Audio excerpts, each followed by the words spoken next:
అందరికీ నమస్కారం. ఈరోజు మనం చెప్పుకోబోయే కథ నా మొగుడు పిచ్చిమారాజు. కథలోకి వెళ్ళబోయే ముందు మీరు కనుక మన ఛానల్ని ఫస్ట్ టైం చూస్తున్నట్లయితే తప్పకుండా మన ఛానల్ని లైక్ చేయండి, షేర్ చేయండి, సబ్స్క్రైబ్ చేయండి, బెల్ ఐకాన్ క్లిక్ చేసి ఆల్ అనే బటన్ని ప్రెస్ చేయడం మర్చిపోకండి. కథని ఎక్కడ స్కిప్ చేయకుండా వినండి. మరి కథలోకి వెళ్ళిపోదామా? నర్మదా ప్రతాప్ దంపతులది చాలా అన్యోన్య దాంపత్యం. ప్రతాప్ది ప్రైవేటు ఉద్యోగం. నర్మదా చాలా అమాయకురాలు. నోట్లో నాలుక లేని మనిషి. గట్టిగా మాట్లాడలేదు. భర్త చాటు ఇల్లాలు. ఆయనకి ఆవిడ అమాయకత్వం గురించే అత్తమామలు ముందే చెప్పారు. చిన్నప్పటి నుంచి లోకజ్ఞానం లేని పిల్లని 10వ తరగతి తర్వాత స్కూల్కి వెళ్ళనని ఏడిస్తే భయపడి జ్వరం వస్తే ఆ తర్వాత స్కూలుకు కూడా పంపలేదని, కొడుకువైనా అల్లుడివైనా నువ్వేనయ్యా అని, ఇష్టమైతేనే చేసుకో బాబు అని తిట్టడాలు కొట్టడాలు లాంటివి వద్దయ్యా అని, అమ్మాయిని నువ్వు అర్థం చేసుకోవాలని పిచ్చిమా తల్లని నోట్లో నాలుక లేందని చెప్తే ప్రతి అమ్మా నాన్న గారాబంగా పెంచుకుంటారు కాబట్టి కూతురు గురించి అలాగే చెప్తారేమోలే అనుకున్నాడు ఆయన. అయితే నిజంగానే పెళ్ళయ్యి ఇంట్లో భార్యగా అడుగుపెట్టిన తర్వాత ఆ పిచ్చిమా తల్లికి నోట్లో నాలుక ఉండేది కాదు. దాంతో ఆవిడ మంచితనాన్ని చేతగానితనంగా, అమాయకత్వాన్ని అలుసుగా తీసుకుని ప్రతాప్ తల్లి బ్రహ్మరాక్షసే. కోడల్ని నానా నరకాలు పెట్టేదే. ప్రతాప్ తండ్రి అంతేగా టైప్ మగాడు. ఆయన పెళ్ళాం ముందు నోరెత్తలేడు. ఇదంతా ఒక ఎత్తైతే ప్రతాప్కి ఒక అక్క ఉంది. ఆ అక్క పేరు కాంతం నిజంగా సూర్యకాంతమే. నర్మదని కారణం లేకుండా పద్దాకా పుట్టింటికి వచ్చి అవి ఇవి అని వండించుకొని కావాలని కొట్టి తిట్టి వాతలు కూడా పెట్టి వెళ్ళటంతో పెళ్ళైన కొత్తల్లోనే అసహ్యం వేసిన ఆయన ముందు ఉద్యోగాన్ని ట్రాన్స్ఫర్ పారేయించుకున్నాడు. ప్రైవేట్ ఉద్యోగమే అయినా సరే మనశ్శాంతి ఇంపార్టెంట్ అనే దాంతో సిటీలో ఖర్చులు ఎక్కువైనా పర్వాలేదు, ఈ పిచ్చిదాన్ని నేను వచ్చేలోపు ఏ బావిలో పడి చచ్చిందనో, అదే ఉరేసుకుందనో, లేదంటే ఏ కరెంటు వైరు తగిలి చచ్చిందనో, ఏ గ్యాస్ పేలిపోయిందనో వీళ్ళే క్రియేట్ చేసి చెప్పేలాగా ఉన్నారు, ఇక్కడ ఉండకూడదు అనే దాంతో ఆయన సిటీకి సంసారం మార్చేసుకున్నాడు. ఆ తర్వాత అసలు అమ్మా నాన్నల్ని చూడాలనుకున్నా ఆయన వెళ్ళటమే తప్ప నర్మదని తీసుకెళ్లేవాడు కాదు. వీళ్ళిద్దరి అన్యోన్య దాంపత్యానికి గుర్తుగా 3 పిల్లలు పుట్టారు. పెద్దమ్మాయి పేరు ఆకాంక్ష అని, ఆ తర్వాత కొడుకు పేరు చక్రి అని, ఆ తర్వాత కూతురు పేరు సుధా అని పెట్టుకున్నారు. పిల్లలంటే ఆయనకి పంచప్రాణాలు, భార్య అంటే 6వ ప్రాణం. ఆకాంక్ష తెలివైన పిల్ల, చురుకైన పిల్ల, సరదాగా ఉండే కుటుంబం, సంతోషాలలో నిండిపోయి ఉండే కుటుంబం. ఇక చక్రి విషయానికి వస్తే చిన్నప్పటి నుంచే వాడు మెతకే కానీ చిన్న ప్రాబ్లం కూడా తట్టుకొని ఫేస్ చేయలేడు. ప్రతిదానికి ఆకాశంలో చూస్తూ ఆలోచిస్తాడు. వాళ్ళ అమ్మలాగా కన్నీళ్లు పెట్టేసుకుంటూ ఉంటాడు. చిన్నపిల్లాడి మనస్తత్వం. సుధ చాలా చిన్నపిల్ల మనస్తత్వం. చలాకీగా ఆడుతూ పాడుతూ ఉండే తత్వమే తప్ప కష్టం సుఖం మంచి చెడు బాధలు ఏడుపులు శోకాలు శోధనలంటే ఏంటో దానికి తెలీదు. ఆ క్షణం బాధ అనిపిస్తే ఏడ్చేస్తుంది, ఆ క్షణం సంతోషం వస్తే నవ్వేస్తుంది. ఆయన పిల్లలంటే చాలా ఇష్టం. ఆయన పిల్లలే లోకం, భార్యే ప్రపంచం. తప్పుడు పనులు అంటే ఎలాగున్నాయో కూడా ఎరగని మనిషి ఆయనకంటూ అన్నాళ్ల కష్టార్జితంలో ఆయన ఒక సొంతిల్లు కూడా సంపాదించుకున్నది లేదు. పిల్లలకి ఏమీ తక్కువ చేయకూడదు అనే దాంతో ఆయన కడుపు నిండా తిండి, వాళ్ళకి నచ్చిన బట్టలు, ఒక తండ్రిగా పిల్లలకి ఏవైతే పూర్తిగా తండ్రి ప్రేమను పంచగలడో అవన్నీ వాళ్ళకిచ్చే వాళ్ళని ఎంతో అల్లారు ముద్దుగా పెంచి పెద్ద చేసిన ఉత్తమోత్తముడైన తండ్రి ఆయన. పిల్లలకి కూడా తండ్రి అంటే వల్లమాలిన ప్రేమ, గౌరవం, ఆప్యాయత, అనురాగాలు. ఆవిడకి ఆయన ఏది చెప్తే అదే వేదం, అదే శాసనం. సిటీకి వచ్చిన తర్వాత కూడా ప్రతాప్ తల్లిదండ్రులు పోయిన తర్వాత కూడా ఆయనకి వదలని ఒకే ఒక దరిద్రం ఆయన అక్క కాంతం పుట్టింటి మీదకి ఇప్పుడు కూడా వస్తూనే ఉంటుంది. నర్మద మీద పెత్తనం చేసి ప్రతాప్ ఆఫీస్కి వెళ్ళినప్పుడు కరెక్ట్గా సరుకులు తేగానే వచ్చి తనకు నచ్చినవన్నీ వండించుకొని సాయంత్రానికి ఆవిడని ఏదో కారణంతో జుట్టు బీకి పడేసి కొట్టి ఆయన వచ్చేసరికి ఇంట్లో నుంచి పారిపోద్ది.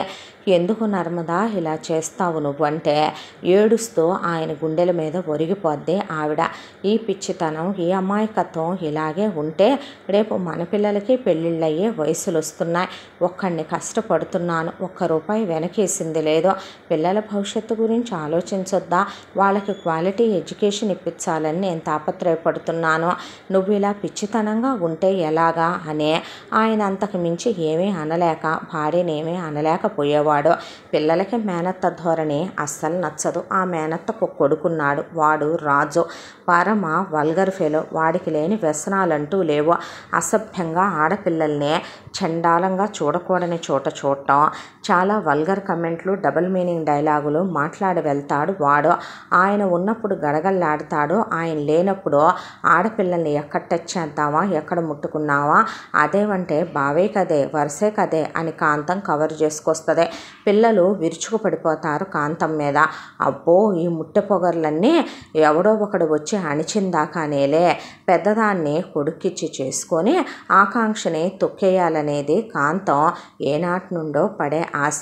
ఎందుకంటే తన కొడుకు ఆకాంక్ష అందచందాల మీద, ఆకాంక్ష మీద చిన్నప్పటి నుంచి మనసు పడుతున్నాడనే. అంత మనసు పడే కొడుకేమైనా పతివ్రత పురుషుడు, శీలవంతుడా అంటే కొన్ని వందల మంది ఉంపుడు గత్తెలతో తిరిగేసిన పరమ చండాలుడు వాడు. దానికి తోడు వాడికి లేని వ్యసనాలు అంటూ లేవు. చదువు సంధ్య 10th తర్వాత అబ్బిసొచ్చిందే లేదో. వాణ్ణి చేసుకొని ఆ పిల్ల ఏం సుఖపడుద్దే?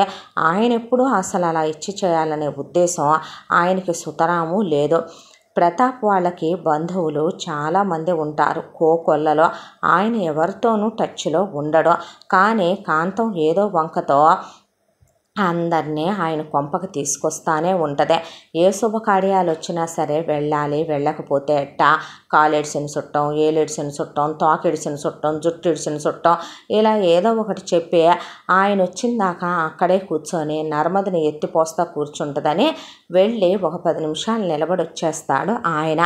ఇలా చుట్టాలు బంధువులందరినీ కూడా తన గ్రిప్పులో పెట్టుకొని ఉంచుకుంటుంది కాంతం. కాంతం ఎంతంటే అంతే వింటారు ఆ చుట్టాలు కూడా. ఎందుకంటే పచ్చకామెర్ల వాడికి లోకమంతా పచ్చగా కనపడిందని మనలా ఉండేటటువంటి ధోరణి కల వాళ్ళకి మనలా ఉండేవాళ్లే నచ్చుతారు. పెద్దలు అందుకే అంటారు, కుక్కకి కుక్కతో, నక్కకి నక్కతో, పందికి పందితో, కోడికి కోడితోనే స్నేహాలు ఏర్పడతాయని. అలా కాకుండా ఏర్పడితే అవి విజాతి అయిపోతాయి కదా. అలాగే స్వార్థపూరితమైన మనుషులు ఏ ఇద్దరు ఒక చోట ఉన్నా త్వరగా కలిసిపోతారు. మంచివాళ్ళు ఇద్దరు ఏ చోట ఉన్నా కలవటం ఆలస్యం అవుద్దేమో కానీ కపటంతో కూడుకున్న మనుషులు, దుర్మార్గ ధోరణితో ఉన్న మనుషులు, దుర్యోధనుడు శకునిలాగా చాలా ఫాస్ట్గా కలిసిపోతారు. పాండవులు కృష్ణుడు లాంటి వాళ్ళు కలవటానికే టైం డిలే అవుద్దేమో కానీ ఇలాంటి వాళ్ళకు మాత్రం చాలా త్వరగా స్నేహాలు కుదిరిపోతాయి. అలా కాంతానికి బంధువులందరూ తన గుప్పెట్లో పెట్టుకొని అవకాశాలు ఏదైనా అటు ఇటు అయితే ఉంటారుగా చేతిలో అన్నట్టు పెట్టుకొని ఉంచుకుంటుంది. ఇలా కాలచక్ర ప్రవాహంలో రోజులు, నెలలు, సంవత్సరాలు గడిచిపోతూ పిల్లలు పెద్దవాళ్ళు అవటం మొదలుపెట్టారు. ఆకాంక్షకి అలా ఇంజనీరింగ్ అయిపోయింది. ఫైనల్ ఎగ్జామ్స్ అయిపోయి పిల్ల హాలిడేస్లో ఉంది. క్యాంపస్ ప్లేస్మెంట్లో పిల్లకి నెలకి 50,000 రూపాయలు ఉద్యోగం వచ్చింది. ఫోన్లే పెళ్లి చేసుకుంటావా అమ్మా అని అడిగాడు ప్రతాప్. లేదు నాన్న, నేను ఇంకొక 4 ఏళ్ల పాటు ఉద్యోగమే చేస్తాను. చేసి ఈలోపు తమ్ముడు చదువు అయిపోయి వాడికి జాబ్ వచ్చి చెల్లి చదువు అయిపోతుంది. ఇక ఆ తర్వాత ప్రశాంతంగా 5వ సంవత్సరం సంబంధాలు చూడటం స్టార్ట్ చేస్తే 6వ సంవత్సరం పెళ్లి చేసుకుంటా. నాకేం వయసు అయిపోయింది నాన్న, 30 దాకా నా పెళ్లి గురించి ఎత్తొద్దు ప్లీజ్. నేనే నీకు కొడుకుని కూతుర్ని అనుకుంటున్నాను. కొడుకులు మాత్రమే తండ్రి బాధ్యతను పంచుకోగలరా, కూతురు పంచుకోలేదా అంటే ఆయన గుండెలు సంతోషంతో నిండిపోయి ట్రిప్పుకు కూడా వెళ్ళొచ్చారు సంతోషంగా. దైవ దర్శనాలు అయ్యి కంప్లీట్ అయిపోయి ఒక రోజున గాలి, వర్షం, దుమారం చెలరేగుతున్నాయి. ఆఫీస్కి రోజు వద్దులేండి అని నర్మద అందే. ఎందుకంటే ఆ రోజున ఆవిడ దేవుడికి హారతి ఇస్తుంటే హారతి కొండెక్కిందే. మనసు బాలేదు అపశకునమనే. దానికి తోడు ఇక పిల్లలు కూడా పిల్ల వెళ్ళబోతుంటే ఎదురు దెబ్బ తగిలి గోరు లేచిపోయి గడప మీద రక్తం పడింది. పిల్లాడు వెళ్ళబోతుంటే వాడు కాలు జారి పడ్డాడు. సుధా ఏదో ఏమరపాట్లో ఉండి ఏలు పోసుకుంది వంటగదిలోకి వచ్చి యాపిల్ కట్ చేసుకుంటూ. ఆ రోజంతా శకునాలు విరుద్ధంగానే ఉన్నాయి. పొద్దున్నుంచి పెంచుకునే పెంపుడు జంతువు ఓల పెట్టి పప్పి అరుస్తూనే ఉంది. దాంతో ఆవిడకి మనసంతా ఏదో కీడనిపించి వద్దన్నా ఆయనకి పాపం ఆఫీసులో ఆడిటింగ్ ఉంది. ఫోన్ల మీద ఫోన్లు వస్తున్నాయి. దాంతో వెళ్ళక తప్పదని ఆ మహానుభావుడు వెళ్ళాడు. వెళ్ళిన మనిషి తిరిగి వచ్చేటప్పుడు గాలి వర్షం బాగా ఎక్కువైపోయినాయి. ఎక్కువైపోవటంతో పాటు నీళ్లు మోకాళ్ళపై దాకా వచ్చేసినాయి. ఇంటికి వెళ్లకుండా ఎలా ఉంటాడో ఆఫీస్కి ఆ తర్వాత వారం రోజులు సెలవు ప్రకటించి వాళ్ళ బొంద పెట్టుకున్నారు. ఆయన ఇంటికి వస్తూ ఉండగా అనుకోకుండా బండికి ఏమడ్డు తగిలిందో కానీ మనిషి అల్లంత దూరాన ఎగిరి పడటంతో బాగా దెబ్బలు తగిలి ఆయన నీళ్లలో అలా కొట్టుకుంటూ ఒక చోటకి వెళ్ళిపోయే మనిషికి ఆ తర్వాత వారం రోజుల దాకా ఆయన గురించి ఆచూకీ కూడా లేదు. పోలీస్ స్టేషన్లో కంప్లైంట్లు ఇచ్చి వెతికితే బురద కొట్టుకుపోయి ఒక మూలన మనిషి రక్తపు మడుగుల్లో దెబ్బలన్నీ గడ్డకట్టిపోయి ఓ మూల ఏలాడుతూ కొన ఊపిరితో ప్రాణాలుండి దొరికాడు ఆయన. తీసుకెళ్ళి హాస్పిటల్లో చేరిస్తే కాంతం ఈ దరిద్రపు దాన్ని చేసుకునే నువ్వు ఇలా అయిపోయావు తమ్ముడు అంటే ముయ్యమన్నారు పిల్లలు ముగ్గురు కూడాను. అంతా చెప్పిన కాంతం ₹1 పెట్టదు దేనికి కూడాను. అయితే పాపం నర్మదకి అత్తింటి వాళ్ళు పెట్టింది ఏమీ లేదు. ప్రతాప్కి 10 పైసలు స్థిరాస్తి కూడా ఇవ్వలేదు. ఉన్నది మొత్తం స్థిరచరాస్తులు బాగానే ఉన్నాయి. ఉన్న 50 ఎకరాల పొలం, 4 ల్యాండ్లు, సొంత ఇల్లు, 50 లక్షల క్యాషు, 7 వారాల నగలు మొత్తం కాంతానికి దోచిపెట్టిపోయింది ప్రతాప్ అమ్మ. ఆయన పెళ్ళాన్ని తీసుకొని వేరు కాపురం వచ్చేశాడు సిటీకి అనే కచ్చ కడుపులో పెట్టుకొని. ఆయన ఏ రోజు థూ అనుకున్నాడే తప్ప కక్కిన కూటికి ఆశపడ్డ మనిషి కాదు. నర్మదకు మాత్రం పుట్టింటి వాళ్ళు ఆ రోజుల్లో ఒక 10 లక్షల డబ్బు, 2 ఎకరాల పొలం, ఆ తర్వాత ఒక 50 కాసులు బంగారం పెట్టారు. పిల్లలకు ఉంటాయిలేమ్మనమని చెప్పి ఆయన పిల్ల డాక్టర్ చదువుతామంటున్నారు. పిల్లాడు ఉంటాయిలే, పెద్ద పిల్ల MBA చేయాలంటుంది కదా అని ఆయన ఆ డబ్బుల్ని అసలు కదలనివ్వల. ఆ బంగారాన్ని ఆయన అలాగే అట్టిపెట్టి పిల్లలకి ఇంకా పాపం ఆయన కష్టార్జితంలోనే హైకులు ప్రమోషన్లు వచ్చి జీతాలు పెరిగినప్పుడు బ్రేస్లెట్లని చైన్లని ఆయనే చేయించుకున్నాడు. పిల్లలకు కూడా తలా 25-30 కాసులు బంగారం ఉంది కొడుకుతో సహా. ఆయన ఒంటి మీద మెళ్ళో చైను, హ్యాండ్ చైను, ఉంగరాలు ఉన్నాయి. హాస్పిటల్లో తీసుకెళ్ళి పడేస్తే చాలా డబ్బు ఖర్చు అవుద్దని డాక్టర్లు చెప్పారు. దాదాపు ₹1,00,00,000 పెట్టి ఆపరేషన్ చేయించితే తప్ప ఆయన బ్రతకడు అన్నారు. అంత డబ్బు వాళ్ళ దగ్గర లేదు. ఇప్పటికిప్పుడు ఉన్న పళంగా ముందు ఆయన బ్రతికించాలంటేనే దాదాపు వాళ్ళకి ₹1,50,00,000 నుంచి ₹2 కోట్ల ఖర్చు అవుతాయని, ₹1,00,00,000 ఆపరేషన్లకు పెట్టుకోవాలని, 50 లక్షలు మెడిసిన్లకు పెట్టుకోవాలని, ఆ తర్వాత ₹50 లక్షల ఆయనకి మిగతా వాటన్నిటికీ ఖర్చు అవుతాయి. టెస్టులకు కానీ లేదంటే కనుక ఆయనకి ఫిజియోలు చేయటానికి కానీ, ఆయనకి ఆ తర్వాత వేరే చోట నుంచి డాక్టర్లను పిలిపిస్తే వాళ్ళకి ఇవ్వటానికి కానీ 2 కోట్లు లెక్క చెప్పాడు డాక్టరు. దాంతో చేసేదేముంది, ఇంకా పిల్లల మెళ్ళల్లో తెంపపూస లేకుండా ఆయన ఒంటి మీదే పిల్లల ఒంటి మీదే మొత్తం బంగారం తీశారు. నర్మద పుట్టింటి వాళ్ళు పెట్టింది తీసి ఒక్క తాళి గొలుసు మినహా నర్మద మొత్తం ఒలిసిచ్చేసింది పెద్ద పిల్లకి. అన్నీ ఎత్తుకెళ్ళి అమ్ముకొచ్చి ముందు హాస్పిటల్లో డిపాజిట్ కట్టారు. ఆ తర్వాత ఇక వాళ్ళకి మిగిలింది నర్మదకి వేసిన 10 లక్షల ఫిక్స్డ్ డిపాజిట్, 2 ఎకరాల పొలం. ఆ 2 ఎకరాల పొలం నేనే తీసుకుంటాను.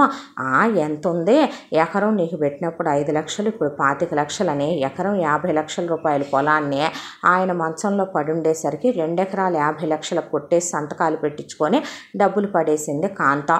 ఆవిడికి ఫిక్స్డ్లో పడేసిన 10 లక్షలు కూడా తీసుకొస్తే ముందైతే ఆయన ప్రాణాలతో బ్రతికించుకొని వీల్ చైర్కి పరిమితం చేసే నోటి మాట వచ్చేంత వరకు, కాస్త చేతులు స్పందన వచ్చేంత వరకు, మరి వాష్రూమ్కి వెళ్తే ఆయన పని ఆయన చేసుకునేంత వరకు, కాస్త ఒక చేత్తో ఆయన భోజనం తినే వరకు తెప్పించగలిగారు భార్య బిడ్డలు కలిసి. ఇక ఒళ్ళంతా కూడా ఆయనకి నడుముల కింద భాగం పని చేయకుండా పోయింది. అదంతా తగ్గి నార్మల్ అవ్వాలి అంటే వెన్నుపూసకి, దాంతోపాటు బ్రెయిన్కి, మెన్నరాలకి, ఆయనకి ఇంకా చాలా ఆపరేషన్లు లంగ్స్ కని, లోపల లివరు, కిడ్నీలకని మిగిలే ఉన్నాయి. అవన్నీ చేయించాలంటే కోట్లల్లో డబ్బు ఖర్చు అవుద్దన్నారని ఏదో ఒక విధంగా కొన్నాళ్లలో చెల్లికి తమ్ముడికి జాబు రాకపోతా వస్తే ముగ్గురం కష్టపడే తండ్రిని బ్రతికించుకున్నాకే పెళ్ళిళ్ళు చేసుకుందామని పిల్లలు అనుకున్నారు. పాపం ఆయన్ని ఇంటికి తీసుకొచ్చారు. కంటికి రెప్పలా తండ్రిని చూసుకుంటూ పెద్ద పిల్ల ఇంటి బాధ్యత తీసేసుకుంది. ఇంటి బాధ్యత తీసుకొని 10,000 రూపాయలు అద్దె ఉన్న ఇంట్లోకి మారిపోయారు. మారిపోయి అది ఇండివిడ్యువల్ హౌస్ సిటీ అవుట్ కట్స్లో దొరికింది. ఇక దాంట్లో వాళ్ళకి ఒక 2 బెడ్రూమ్లు, హాలు, కిచెను ఉన్న ఇల్లు దొరికింది. దాంతో ఒక బెడ్రూమ్లో అమ్మ నాన్న ఉంటే ఒక బెడ్రూమ్లో పిల్లలు ముగ్గురు ఉండేవాళ్ళు. ఇక హాలు, కిచెను ఉన్న ఇల్లు చూసుకొని వెళ్ళిపోయి నర్మద ఆ చుట్టుపక్కలే చిన్న చిన్న కుండీల్లో ఆ డాబా మీద చిన్న గ్రో బ్యాగ్స్లో కూరగాయలు పెంచుకుంటూ పెద్ద పిల్ల రూపాయి పిచ్చు గింజలు కూడబెట్టినట్టు పాపం ఆఫీసు క్యాబ్లోనే వెళ్ళి క్యాబ్లోనే వచ్చేది. ఇంటికి వచ్చిన తర్వాత ఖాళీగా ఉండకుండా పిల్లలు ముగ్గురు కలిసి ఆ చుట్టుపక్కల ఉన్న పిల్లలకి ట్యూషన్లు చెప్పేవాళ్ళు. నర్మద ఆవిడికి పాపం ఏ మిషన్లు కుట్టడం, ఏ పచ్చళ్ళ వ్యాపారాలు చేయటం అలాంటివి వచ్చి లోకజ్ఞానం ఉన్న మనిషి కూడా కాదు. ఆ ట్యూషన్ల మీద వచ్చిన డబ్బులు ఆయన మెడిసిన్స్కి సరిపోయాయి. ఇక ఆ పిల్ల తీసుకొచ్చే 50,000ల్లో ఒకవైపున ఇంటెద్ద కట్టి తినటానికి సరిపోయిన పిల్లలిద్దరు ఫీజుల సంగతే ప్రశ్నార్థకంగానే మిగిలిపోయి ఏం చేయాలా అనే ఆలోచిస్తూ ఉండేది. అక్కడికి ఎంత కష్టపడి చేసినా, ఎంత కష్టపడి ఇది చేసుకొచ్చినా ఖర్చులు లెక్కకు మికుటంగా మిగిలాయి తప్ప ఎలా నెట్టుకు రావాలా అని ఆలోచిస్తూ ఉండేది పెద్ద పిల్ల. అంతా దాంట్లో రూపాయి పొత్తును చేసుకుంటూ వెళ్ళేదే.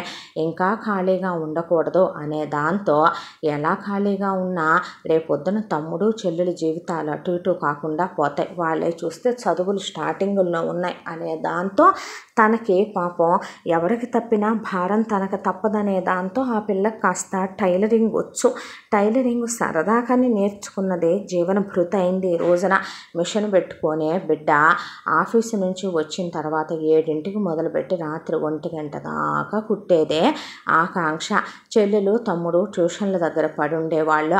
ఆ ట్యూషన్లు అయిపోయిన తర్వాత పిల్లలు ఆన్లైన్లో పార్ట్ టైం జాబులు చేస్తూ ఉండేవాళ్ళు. వచ్చే ప్రతి రూపాయి ఎంత వచ్చినా ఆయన మందులకే బోల్డంత అయిపోయేది. పిల్లల ఫీజులకే ఎలాగో కట్టుకుంటూ కాలం నెట్టుకుంటూ వస్తుంటే మధ్య మధ్యలో కాంతం వచ్చి ఇక నర్మద మీద పడి అవి ఇవి అని వండించుకుంటూ పడేసి బాదిపారేసి వెళ్ళేది.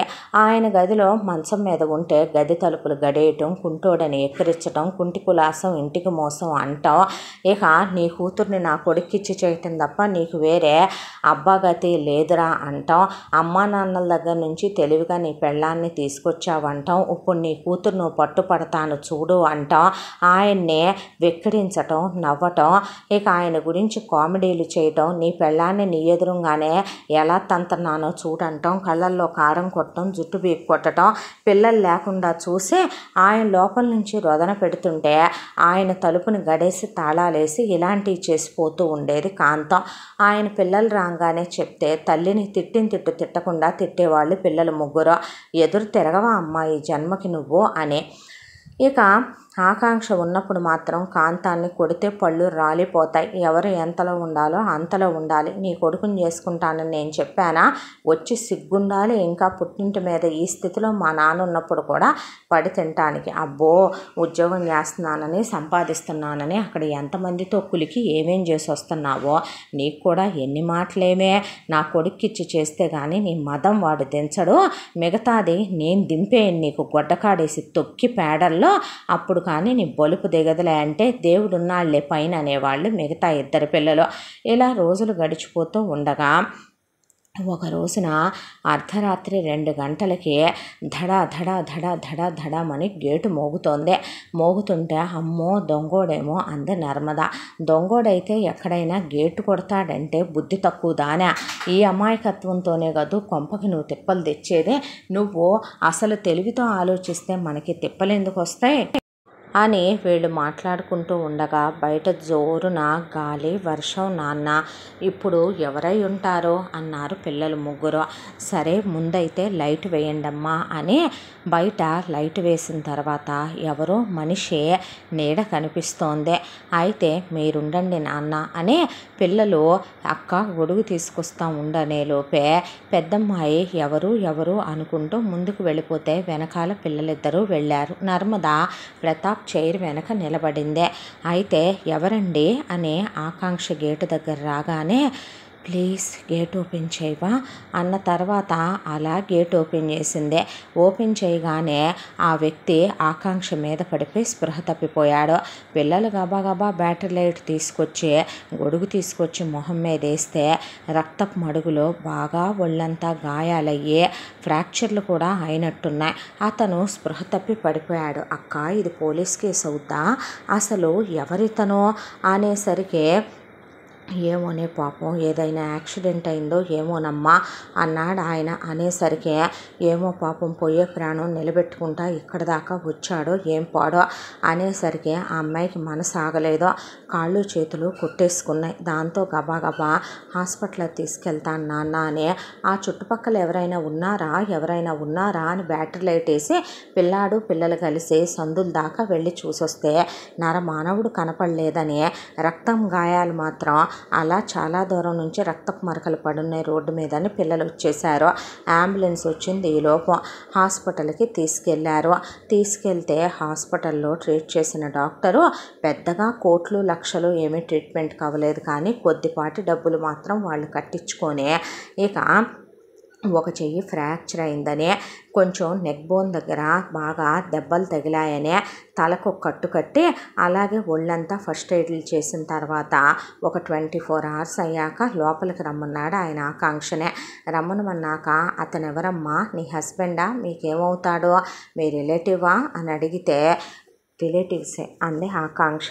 మళ్ళీ పోలీస్ కేసులు ఎదవనసంతా ఎందుకు నెమ్మనమనే అంటే ఆ మాటకి చూడమ్మా అతను మీ రిలేటివే అంటున్నావు, మరి అతన్ని అలా ఎలా వదిలేశారమ్మా అంటే ఏమైంది అని అడిగారు చక్రి సుధా.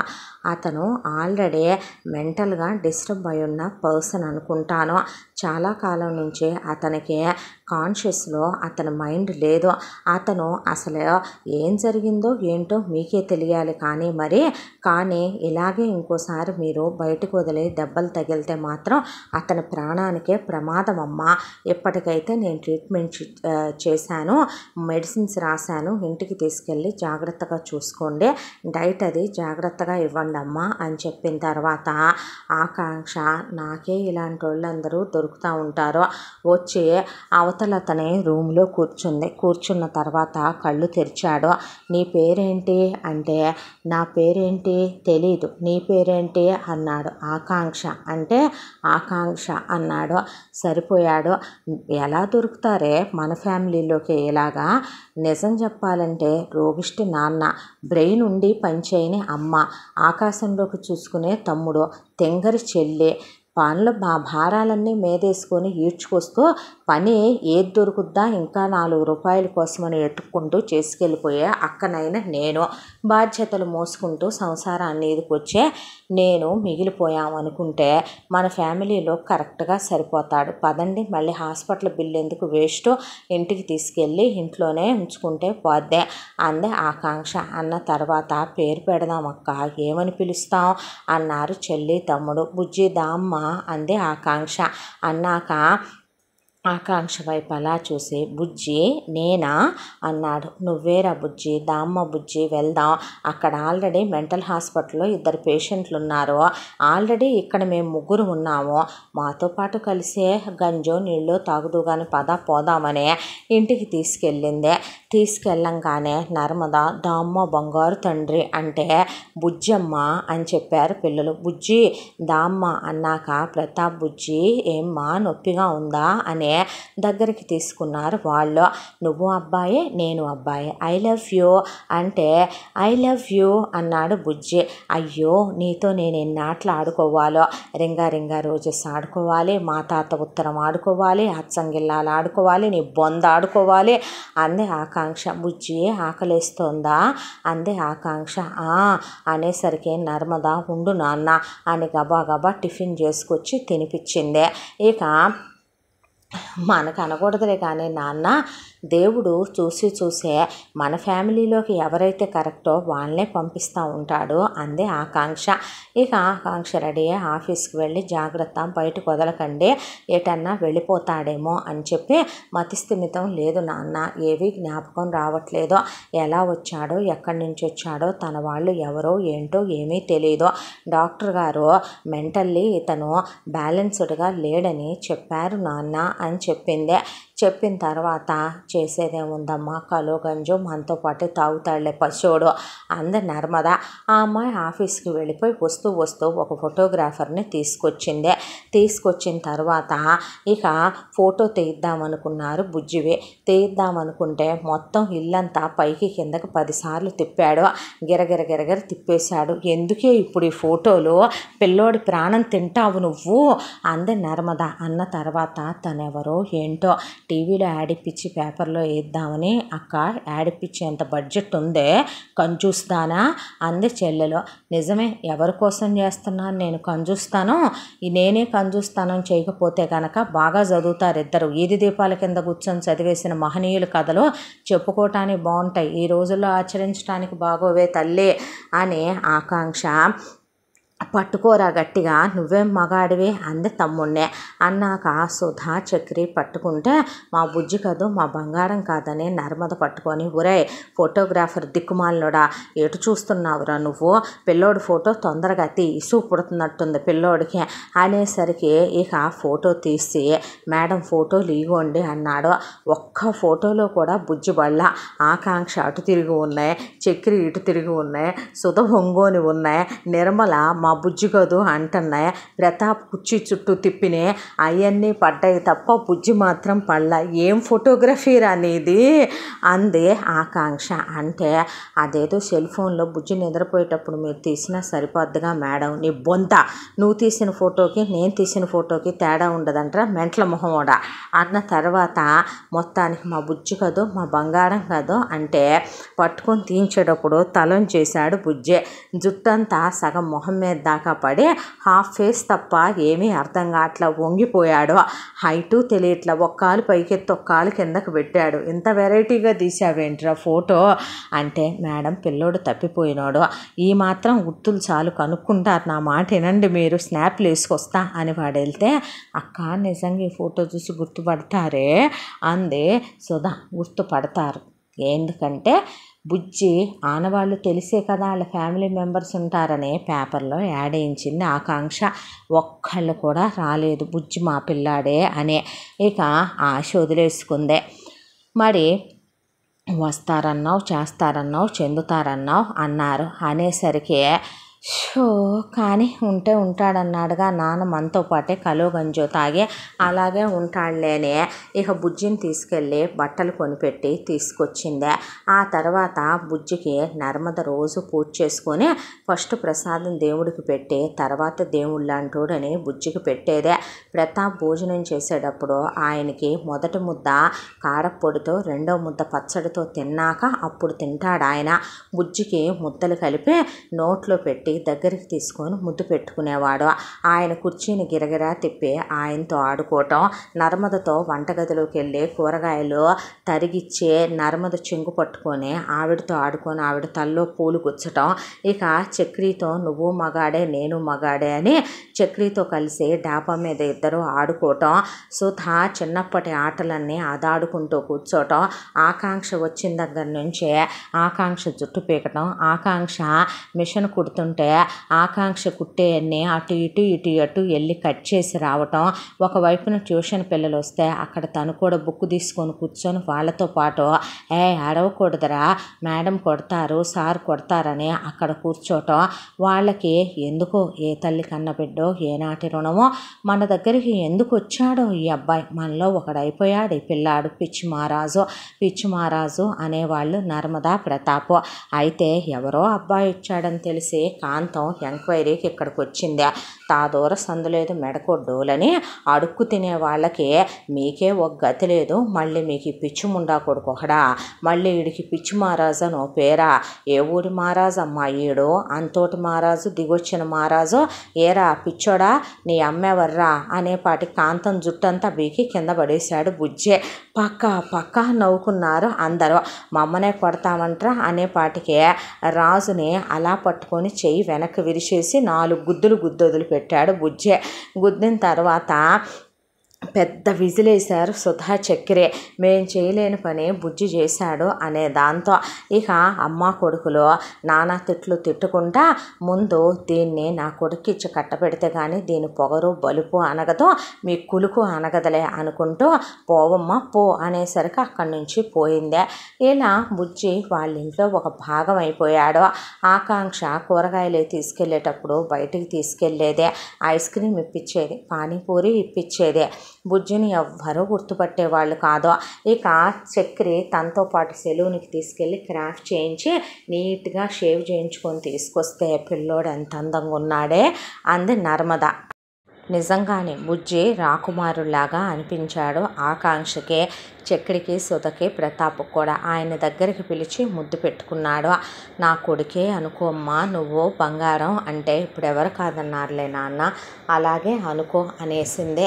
అన్న తర్వాత బయటకు వెళ్ళి ఆకాంక్ష ఏది కొని తీసుకొచ్చినా తన కుటుంబం కోసం బుజ్జికి కూడా కొని తీసుకొచ్చేది. చక్రి ఏం తెచ్చినా, సుధ ఏం తెచ్చినా, నర్మద ఏం వండినా ప్రతాప్ దగ్గర కూర్చోబెట్టుకొని చేతులు పట్టుకొని మరీ కబుర్లు చెప్పేవాడు ఆయన బుజ్జికి. బుజ్జి వచ్చిన తర్వాత నా జబ్బు కూడా నేను మర్చిపోయానమ్మా కాంక్ష అంటే, పోనీలే నాన్న, నిన్న అలాగైనా మామూలు మనిషిని తను చేయగలుగుతున్నాడుగా, మేము చేయలేకపోయినా అని పిల్లలు కూడా బుజ్జిని వాళ్ళ కుటుంబంలో ఒకడన్నట్టే బయటికి వెళ్ళిన మా పిల్లాడు అని చెప్పేది నర్మద. మావాడేనమ్మా ఏ అనేవాడు ప్రతాప్, మావాడు అనేవాడు చక్రి, మావాడు అనేది సుధ, మావాడే ఏంటి మా బుజ్జే అనేది ఆకాంక్ష. ఏది తీసుకొచ్చినా బుజ్జి ఏది ఇష్టంగా తింటున్నాడో అది మళ్ళీ మళ్ళీ తెచ్చి నర్మద మళ్ళీ వండి ఆయన నోట్లోనే తినిపిస్తే ఆడుకుంటూ సరదాగా కూర్చుంటూ వాళ్ళకి రోజులు ఎలా గడిచిపోతున్నాయో కూడా తెలియకుండా ఇలా కొంతకాలం గడిచిపోయిన తర్వాత ఒక రోజున సడన్గా అవసరానికి ఉపయోగపడతారని గ్రిప్పులో పెట్టుకొని ఉంచుకున్న చుట్టాలు బంధువులు మందనంతా పోగు చేసుకొని కాంతం ఇంటి మీదకి దాడి చేసినంత పనిచేసింది ప్రతాప్ ఇంటి మీద. వచ్చిన చుట్టాలంతా కూడా ఆకాంక్షని రాజుకిచ్చి పెళ్లి చేయాలి అంటే, నేను చేసుకోనని ఆకాంక్ష అంటే, చేసుకోక ఏం చేస్తావు నువ్వెంతకాలం నీకు వచ్చే 50,000తో ఈ సంసారం ట్యూషన్లతో ఈదుకొస్తావు, వెనకమాల నీ తమ్ముడు చెల్లెళ్ళ బాధ్యతలేంటి, మీ నాన్న కుంటి కులాసమై కుర్చీకి పరిమితం అయిపోయాడు, రేపొద్దున మీ అమ్మా నాన్న పోతే మీ పరిస్థితి ఏంటనేది ఆలోచించుకుంటున్నారా? ఆడదానికి అంత అహంకారం పనికిరాదే, అంత బలుపు పనికిరాదో, నీకైనా తెలియొద్దా ప్రతాపు, నువ్వైనా మంచి చెడు చెప్పొద్దా ఏంటి? కాంతానికి ఏమి లేదని, తినటానికి లేదా ఉండటానికి లేదా మేనత్త, వాడిష్టపడ్డాడు కాబట్టి నీ కూతుర్ని చేసుకోవటమే, నీ కూతురేమన్నా ఆకాశంలోంచి దిగొచ్చిన రంభనా ఏంటి? వాడు కాబట్టి మేనమామ కూతురని దయదలిసి నువ్వు ఏం కట్నాలు ఇస్తావని అనుకోవటానికి కూటికి గతి లేకపోయినా టెక్కుకి ఏం తక్కువ లేదో, బెట్టుసరికి ఏం తక్కువ లేదో. ఆయన పెళ్లి కావలసిన పిల్లని అలా ఉద్యోగాలని ఊరి మీద వదిలేస్తే ఎవడెవడితో తిరుగుతుందో, ఎవడెవడితో కాలు జారిందో, ఎన్ని కడుపులు దీయించుకొచ్చిందో ఎవడికి తెలుసు? పెద్దదే ఇలాగుందంటే రేపు చిన్నదానికి పెళ్ళవుద్దా? ఈ ఎదవ ఎప్పుడు చూసినా ఆకాశంలోకి చూస్తూ ఆలోచించుకుంటాడు. నీ పెళ్ళం సగం పిచ్చిది, ఈడు శాంతం పిచ్చోడు, మీ బతుకులకి తోడు మళ్ళీ మీ మీరు యాడ్ నుంచి వచ్చాడో తెలియని ఒక పిచ్చోడిని తీసుకొచ్చి ఇంటి మీద పెట్టుకొని బుజ్జి పెట్టి మళ్ళీ ఇంట్లో పెట్టుకోవటం ఒకటే. నీకు నడుముల కాడి నుంచి కిందకు పని చేయదు. మళ్ళీ మీ బతుకులకి రోషాలు ఒకటే. చేసుకోక ఏం చేస్తుంది? చేసుకోకపోతే పెడరెక్కలు ఇరిసి కాళ్ళు చేతులు ఎక్కడ కట్టిపడేసైనా కాంతం కొడుక్కిచ్చి పెళ్ళి చేసేదే. ఇక్కడ ఎవరు కాదంటానికి అవునంటానికి లేదు. మన కులపోడో మన సుట్టపోడో మనలో మనమే గలవాలి. కానీ ఏదైనా ఉంటే మరి ఎవరిని చేసుకుంటా? ఇది ఎవరినైనా ప్రేమించిందా? నువ్వెవరితో అయినా సంబంధం కుదిరిచ్చావా? పోనీ ఎవడైనా దీనికి వరుసయ్యేవాడు వేరేవాడు ఉన్నాడా? మీ బతుకులకి కాంతం ఉంది కాబట్టి అండగా సరిపోతుంది. లేదంటే ఏంది మీ బతుకుల సంగతని ఆయన నోరు మూసేయించి ఆయన్ని హడలగొట్టేసి పెద్దగా పోట్లాడి అసలు మందంతా ఇంట్లో దూరిపోయి నర్మదని ఒకవైపున దులిపేసి మిగతా పిల్లల్ని నోళ్ళు ముయ్యమని ఆకాంక్షని అణగొట్టేసి బుజ్జి అలా బిక్కమొహం వేసుకొని చూస్తా నుంచున్నాడు. ఇక ఈలోపు కాంతం పిల్ల మాదనిపించుకొని వెళ్తాను ఈరోజే అని చెప్పి అక్కడికక్కడే పౌరోహితుడిని పిలిపించేసి ఇక ఆ అమ్మాయి ఇష్టాంతో సంబంధం కూడా లేకుండా ఆ అమ్మాయిని పెడరెక్కలు ఇరిసి తీసుకెళ్ళి చీర మార్చేసి ముందు ఉంగరాలు మార్పిచ్చేసి అలా తీసుకొచ్చి ఇక నిశ్చయితాంబూలాలు మార్చుకొని పెళ్ళికి నెల రోజుల్లో ముహూర్తం ఖరారు చేసుకొని వెళ్ళిపోయింది కాంతం. పిచ్చెక్కినంత పని అయిపోయింది వీళ్ళకే. పోనీ ఒక పని చెయ్యమ్మా, ఈ పెళ్లి చేసి నీ గొంతు నేను ఆ గాలి వెధవకిచ్చి చేసి నీ గొంతు కొయ్యలేను. భగవంతుడు మన పట్ల ఎందుకింత వివక్ష చూపించాడో నాకు అర్థం కావటం లేదు. నేను ఎవరికీడు తలిచిన వ్యక్తిని కాదు కదా. అలా బిడ్డ బీటెక్ అయిపోయింది అనే లోపు నన్నెందుకమ్మా మూలన పడేసి మనకి ఈ గతులు తీసుకొచ్చాడు. ఇవాళ వీళ్ళందరూ మనకేదో వాళ్ళ దయాభిక్ష మీద వాళ్ళ దాన ధర్మాల మీద బ్రతుకుతున్నట్టు పెత్తనాలు చేసి నానా మాటలు అని మన మీద దాష్టికాలు చేసి పోయారు. నేను ఈరోజు అవిటివాడిని అయిపోయాననే పాటికేగా అమ్మ సచ్చని శవం కింద తీసేశారు నన్ను. అందుకేగా అంతలసి అయిపోయాం ఈ రోజున మనం మన కుటుంబం అనే కన్నీళ్లు పెట్టుకొని ఇంట్లోంచి వెళ్ళిపో తల్లి. నువ్వు ఎక్కడో దగ్గరికి వెళ్ళి నువ్వు అక్కడ బ్రతుకమ్మ. నీకంటూ మంచోడిని మనసున్నోడిని నువ్వు మెచ్చినోడిని నీకు నచ్చినోడిని అన్ని విధాలా కరెక్ట్ అనుకున్నోడిని చేసుకో. ఏం మాట్లాడుతున్నావు నాన్న అందే ఆకాంక్ష. మరి ఏం చేయనే, మీరేమైపోతారు నేను వెళ్ళిపోతే? ఉంటే ఉంటామక్క, లేదంటే కట్టుకొని సస్తాం. చావటానికంటే నాన్నకు అలా అయిన తర్వాత కూడా మిమ్మల్ని నేను అలా చదివించుకొస్తుంది అది కాదమ్మా అంది నర్మద. ఏది కాదమ్మా?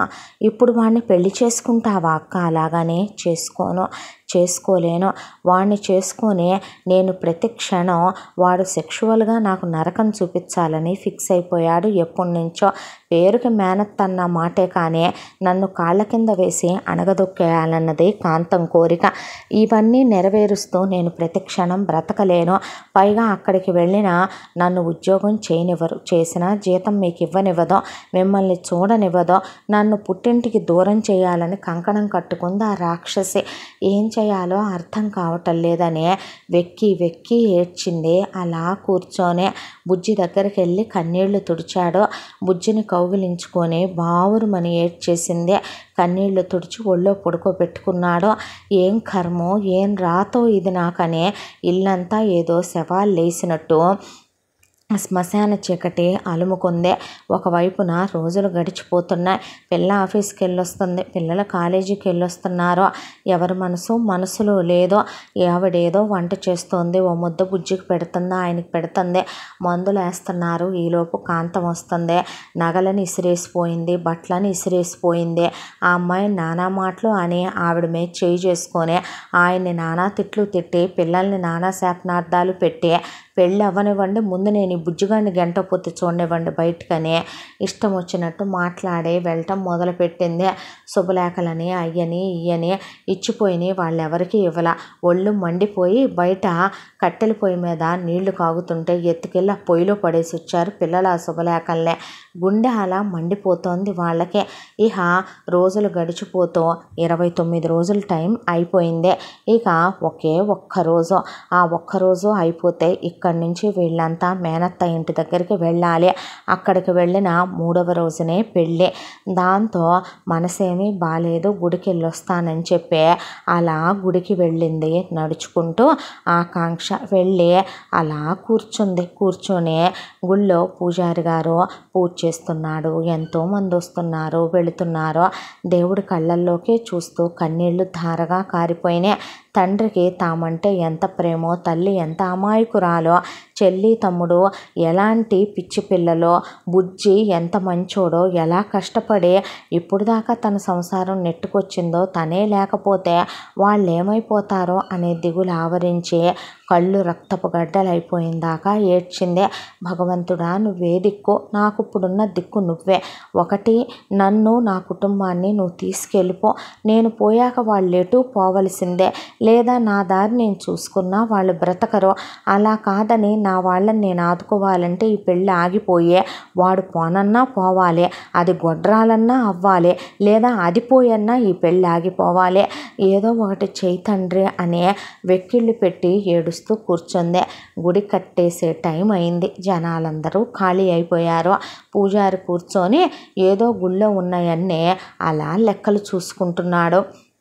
ఈలోపు అక్క ఇంకా రాలేదేంటమ్మా, ఎక్కడికి వెళ్ళిందే, నాకు కంగారుగా ఉందమ్మా అని నర్మద బాధపడుతుంటే చూసి రండర్రా అని ప్రతాప్ అంటే, బుజ్జి నేను వస్తాను అన్నాడు. సరే దా అని చక్రి సుధా కలిసి బుజ్జి చేయి పట్టుకొని గుడి దగ్గరికి తీసుకెళ్లారు. ఒక్కటే అలా ఏడుస్తూ సొమ్మసిల్లిపోయి ఆ గుడి ప్రాంగణంలోనే పడిపోయి ఒళ్ళు తెలియకుండా నిద్రపోతోంది. ఆకాంక్ష దగ్గరికి వెళ్ళి లేపారు. లేపేపాటికి కళ్ళు ఎర్రగా అయిపోయి మొహం ఇంతలా వాచిపోయి కళ్ళన్నీ వాసున్నాయి. ఏంటక్క ఇది అంటే, దేవుడు తీసుకెళ్ళిపోతాడేమో అనుకున్నానమ్మా, బతికే ఉన్నానా అనేపాటికి బుజ్జి దగ్గరకు వచ్చి ఇక ఆకాంక్ష చెయ్యి తన చేతిలోకి తీసుకొని మోకాళ్ళ మీద కూర్చొని ఆకాంక్షని కౌగిలించుకొని ఏడవద్దని కన్నీళ్లు తుడిచి మంచినీళ్ళ బాటిల్ తెచ్చారు వస్తూ. ఆ మంచినీళ్ళు తాగించి ప్రసాదం అడిగి తెచ్చి ప్రసాదం తినిపించాడు. ఆ తర్వాత అలా అక్క ఒక పని చేద్దామా, పోనీ దాన్నో దాని కొడుకునో నేను చంపేసి జైలుకి వెళ్ళిపోనా అన్నాడు చక్రి. నువ్వెందుకురా, పోనీ ఓ పని చేస్తానక్క, నీకు బదులు నేను అత్తని నరికేసి నేను వెళ్ళేదా జైలుకి అంది సుధా. అన్న తర్వాత చచ్చా ఏం మాటలమ్మావే అనేసరికి బుజ్జి అలా కూర్చొని దేవుడి దగ్గర బొట్టు పెట్టుకొని దేవుడికి దండం పెట్టుకొని వచ్చి అలా ఆకాంక్ష కళ్ళల్లోకి చూస్తూ ఆకాంక్ష మొహాన్ని బొట్టు పెట్టి అక్కడ సుధకి చక్రికి బొట్టు పెట్టి కూర్చున్నాడు. కూర్చునేసరికి ఆలోచించేసరికి తళుక్కున ఒక ఆలోచన మెరిసి ఠంగ్ ఠంగ్ ఠంగ్ ఠంగ్ ఠంగున ఎవరో వచ్చి గంట కొట్టారు దేవుడి ముందు. అంతే, మీరిక్కడే ఉండండి, బుజ్జిని తీసుకొని మీరెక్కడికి కదలకండి అంటే, నువ్వెక్కడికక్క, పావు గంటలో వస్తానమ్మా అని చెప్పి వెంటనే కిందకొచ్చి ఆ తర్వాత అలా గోల్డ్ షాపుల దగ్గరికి వెళ్ళింది. వెళ్ళి వెంటనే నల్లబూసల్లోకి ఒక రూప్ తీసుకొని నల్లబూసలు ఎక్కిచ్చేయించి ఆ రూప్ మధ్యలో ఏం చేసి దారానికి 2 మంగళసూత్రం బిళ్ళలు తీసుకొని పసుపు తాడికి ఏం చేసి అవి 2 ఒక బాక్సులో పెట్టుకొని కాలిమెట్టెలు తీసుకొని అవి కూడా బాక్సులో పడేసుకొని పూలదండలు తీసుకొని అలా వచ్చింది. వచ్చి ఒక పై పంచి మర్చిపోయానని అది గుడి ప్రాంగణంలో అమ్ముతుంటే తీసుకొని వచ్చింది. ఏంటక్క ఇదంతా అంటే, ఏమీ లేదు పూజారి గారు, నేను పెళ్లి చేసుకుందాం అనుకుంటున్నాను, నా పెళ్లి జరిపించరు, మీకు సంభావన ఇస్తానంటే అలాగేనమ్మా అని తెచ్చినవన్నీ ఇటివ్వమ్మా అని కావలసినవి మీరు తెచ్చుకోండి ఒక 1000 చేతికిచ్చింది. ఆయన అటు వెళ్ళేలోపు ఎవరిని చేసుకుంటున్నావక్క, ఎవరినైనా ప్రేమించావా, వస్తున్నారా ఎవరైనా అని అడిగారు పిల్లలు. కాదు బుజ్జి ఇట్రా అందే. అంటే నన్ను పెళ్లి చేసుకోవా బుజ్జి అని అడిగింది. అడిగేసరికి అక్క అన్నారు చెల్లి తమ్ముడు. ఎందుకర్రా అలా చూస్తున్నారు, బుజ్జి కల్లా కపటం లేనోడు, బుజ్జిని నేనేదో అవసరానికి అడ్డం పెట్టుకోవాలని చేసుకుంటానంటల్లా, బుజ్జి అయితే మన కుటుంబాన్ని వేరు చేయడు, నన్ను మిమ్మల్ని వేరు చేయాలనుకోడు, నన్ను ఆఫీస్కి వెళ్ళొద్దండో, మీ బాధ్యతలు బరువులు చూడొద్దండో, అమ్మా నాన్నల నుంచి నన్ను దూరం చేయడో, నన్ను నరకాలు పెట్టడు, కొట్టడు, తిట్టడు, పర్వాలేదు లేదు. తను సంపాదించలేడు, నేను సంపాదిస్తాను. తను బయటకు వెళ్ళలేడు ఉద్యోగానికి, నేను వెళ్తాను. మిగతా అన్నిట్లో బుజ్జి పర్ఫెక్ట్ మగాడే కదరా అనేపాటికి చక్కెర అవునన్నట్టు తల వాల్చేశాడు. ఇక సుధా అది కాదక్క, ప్రేమించటం అంటావా? ప్రేమిస్తానే, పెళ్ళైన తర్వాత అతను నా భర్త, అతను నేను వేరు కాదన్నప్పుడు అతనే నా పంచప్రాణాలు ఆరో ప్రాణం కూడా అవుతాడు. ఈ క్షణం నేను నిజంగా బుజ్జిని మనసా వాచ కర్మణ ఇష్టపడుతున్నాను కాబట్టే బుజ్జితో తాళి కట్టించుకుంటున్నాను. బుజ్జి రాజు లాంటి క్యారెక్టర్ లెస్సోడు కాదు. బుజ్జి రాజులాగా అమ్మాయిల జీవితాలతో ఆడుకునేవాడు కాదు, గాలి వెధవ కాదు. బుజ్జికి అమ్మా నాన్నలు ఉంటే ఈ పాటికి వచ్చి ఉండేవాళ్ళు. యాడిచ్చాక కూడా రాలేదంటే బుజ్జిని ఇంక నేను ఎక్కడికి పంపాలనుకోవట్లేదు. మనమ్మ నాన్నతో ఇంతకన్నా ప్రేమగా ఎవరుంటారే? నాన్న తన జబ్బును కూడా మర్చిపోయాడు బుజ్జి లాలనలో పడే. అమ్మ ఇదివరకటి కన్నా చాలా నయం, ఇప్పుడు ఈ మధ్య నవ్వుతోంది. అలా మన ఇల్లు సంతోషంగా ఉండాలంటే నాకు బుజ్జితోనే రాశాడేమో దేవుడు, అందుకే వచ్చి తలుపు కొట్టాడేమో అని బుజ్జిదా అని మెళ్ళో పైపని చేసి బాసికం కట్టాక తను కట్టుకొని తాళి కట్టు నా మెల్లో అంది ఆకాంక్ష. వద్దు, కట్టకూడదు, నేను నీకు తప్పు అలా కట్టడం అన్నాడు బుజ్జి. ఎవరు చెప్పారు తప్పని? టీవీ చూసావా, సీరియల్స్లో చూసావా? ఇది సీరియల్ పెళ్ళి కాదురా పిచ్చోడా, టీవీ పెళ్ళి కాదు, ఇది నిజం పెళ్ళి. బుజ్జి ఆకాంక్ష మొగుడు పెళ్ళాలు అయిపోతున్నారు, దేవుడు ముందే అయిపోతున్నారు. చూడు పార్వతీ పరమేశ్వర్లు, వాళ్ళలాగానే మనం కూడా అర్ధనారీశ్వరులం అయిపోయి కలిసి మెలిసి ఉండాలి అంటే. కానీ అమ్మ నాన్న ఎవరూ లేకుండా ఇలా పెళ్ళి చేసుకోకూడదు, కట్టకూడదు అంటే అమ్మ నాన్న నేను నిన్ను చేసుకుంటే నన్నేమి కొట్టరు బుజ్జి, తిట్టరు బుజ్జి. ఇప్పుడు నువ్వు నన్ను పెళ్ళి చేసుకోకపోతే వాళ్ళు నన్ను రేపు లాక్కెళ్ళిపోతారులే. ఆ తర్వాత వాడు నన్ను బలవంతంగా పెళ్లి చేసుకొని అనుభవించి కొట్టి తిట్టి వాతలు పెట్టి నరకాలు పెట్టి నన్ను చంపినా చంపేస్తారు బుజ్జి. నా తల్లి తండ్రి చెల్లెలు తమ్ముడు అనాథలైపోతారు, నిన్ను గెంటేస్తారు. ఎక్కడికి వెళ్తావు? ఆకాంక్ష లేకుండా ఉంటావా బుజ్జి అనేపాటికి ఆ అమ్మాయి కళ్ళల్లోకి అలా చూశాడు. ఏదో చెప్పాలనే తాపత్రయం, కానీ ఆ మాట నోట్లో నుంచి బయటికి రానివ్వట్లేదు మనసు. ఏం చెయ్యాలి భగవంతుడా అనుకొని దేవుడి వైపు చూశాడు. చూసిన తర్వాత ఇక చేయగలిగింది ఏమీ లేదు. ఒకవైపున గండం ముంచుకొచ్చేస్తుంది. రా బుజ్జి అని గట్టిగా మాట్లాడాక చక్రి ఇలా 3 ముళ్ళు వేయాలని చూపించాడు. దాంతో పూజారి గారు మంత్రాలు చదువుతూ ఉండగా ఆ భగవంతుడి సాక్షిగా ఆకాంక్ష మెళ్ళలో బుజ్జి 3 ముళ్ళు వేసేసి నలబూసలు కూడా కట్టి దండలు మార్చుకున్నాక ఆ అమ్మాయి నుసట్లో సింధూరం పెట్టి కాళ్ళకి మెట్లు పెట్టి అక్షింతలేసాక ఫోటో కూడా తీయించేసుకున్నారు. నెక్స్ట్ డేకి రావాల్సిన వీళ్ళు బయలుదేరి వస్తారు కావాలే అని అక్కడ కాంతం ఎదురు చూస్తూ ఉండగా తెలివితేటలు ఉన్నటువంటి ఆకాంక్ష బుజ్జిని తీసుకొని రిజిస్టార్ ఆఫీస్ దగ్గరికి వెళ్ళి పెళ్ళి రిజిస్టర్ కూడా చేయించేసుకొని వచ్చేసిన తర్వాత ఇక అక్కడ కూర్చొని వాళ్ళు అలా ఉండేసరికి పక్కింటిదే, వామ్మో నీ మేనగోడలో ఇంకే ఉందే పెళ్లి చేసుకొని వచ్చిందే తల్లి అని పక్కింటి కామాక్షి న్యూస్ పంపించింది కాంతానికి. కాంతం మందనేసుకొని వచ్చేసరికి మర్యాదగా నువ్వు మా ఇంట్లో నుంచి బయటికి వెళ్ళకపోతే నేను మేజర్ని, ఇప్పుడు అతను నా భర్త, అతను మేజరు, పెళ్ళైన అమ్మాయిని నీ కొడుక్కిచ్చి పెళ్లి చేద్దాం అనుకోవటం తప్పు. పైగా మా పెళ్ళి మొన్న అయింది, మొన్న రాత్రంతా నిన్నంతా నేను బుజ్జితో చాలా చాలా చేసుకున్నాను. అంటే ఆడదానివే కదే, కొడుకుని కన్నావుగా, తెలుసుగా నీకు, కాపురాలు కూడా అయిపోయినాయి మా ఇద్దరి మధ్య అనే, ఏమీ జరగకపోయినా జరిగినాయి అనే అబద్ధం చెప్పింది ఆకాంక్ష. దాంతో కాంతం కొడుకు ఒకడు వాడేసిన దాన్ని నేను వాడినమ్మా, దీనంతా చూడాలి నువ్వు అనేపాటికి పిల్లను కొట్టడానికి వచ్చేపాటికి పోలీసులకు ఫోన్ చేసాములే వస్తున్నారు, మీ తాట తీస్తారని చెప్పేపాటికి అక్కడ వచ్చిన వాళ్ళందరూ చిచ్చి ఎవడో ఎంగిలి పడ్డ కూడు తినటానికి నీ కొడుకేం గతి లేదా కాంతం, నీ కొడుక్కే పిల్లనివరా కాంతం, వీళ్ళందరూ కలిసి గూడు పుటాని చేశారు కాంతం అంటే కుంటి కులాసం ఇంటికి మోసం అని కుంటెదవా ఎంత పని చేసావురా నువ్వు అని ఆయన్ని నానా మాటలని ఆవిడ్ని నానా మాటలని ఇక ఇటు రావే అని చెప్పి అక్కని లాగి దవడబెట్టి తీశాడు ఆయన.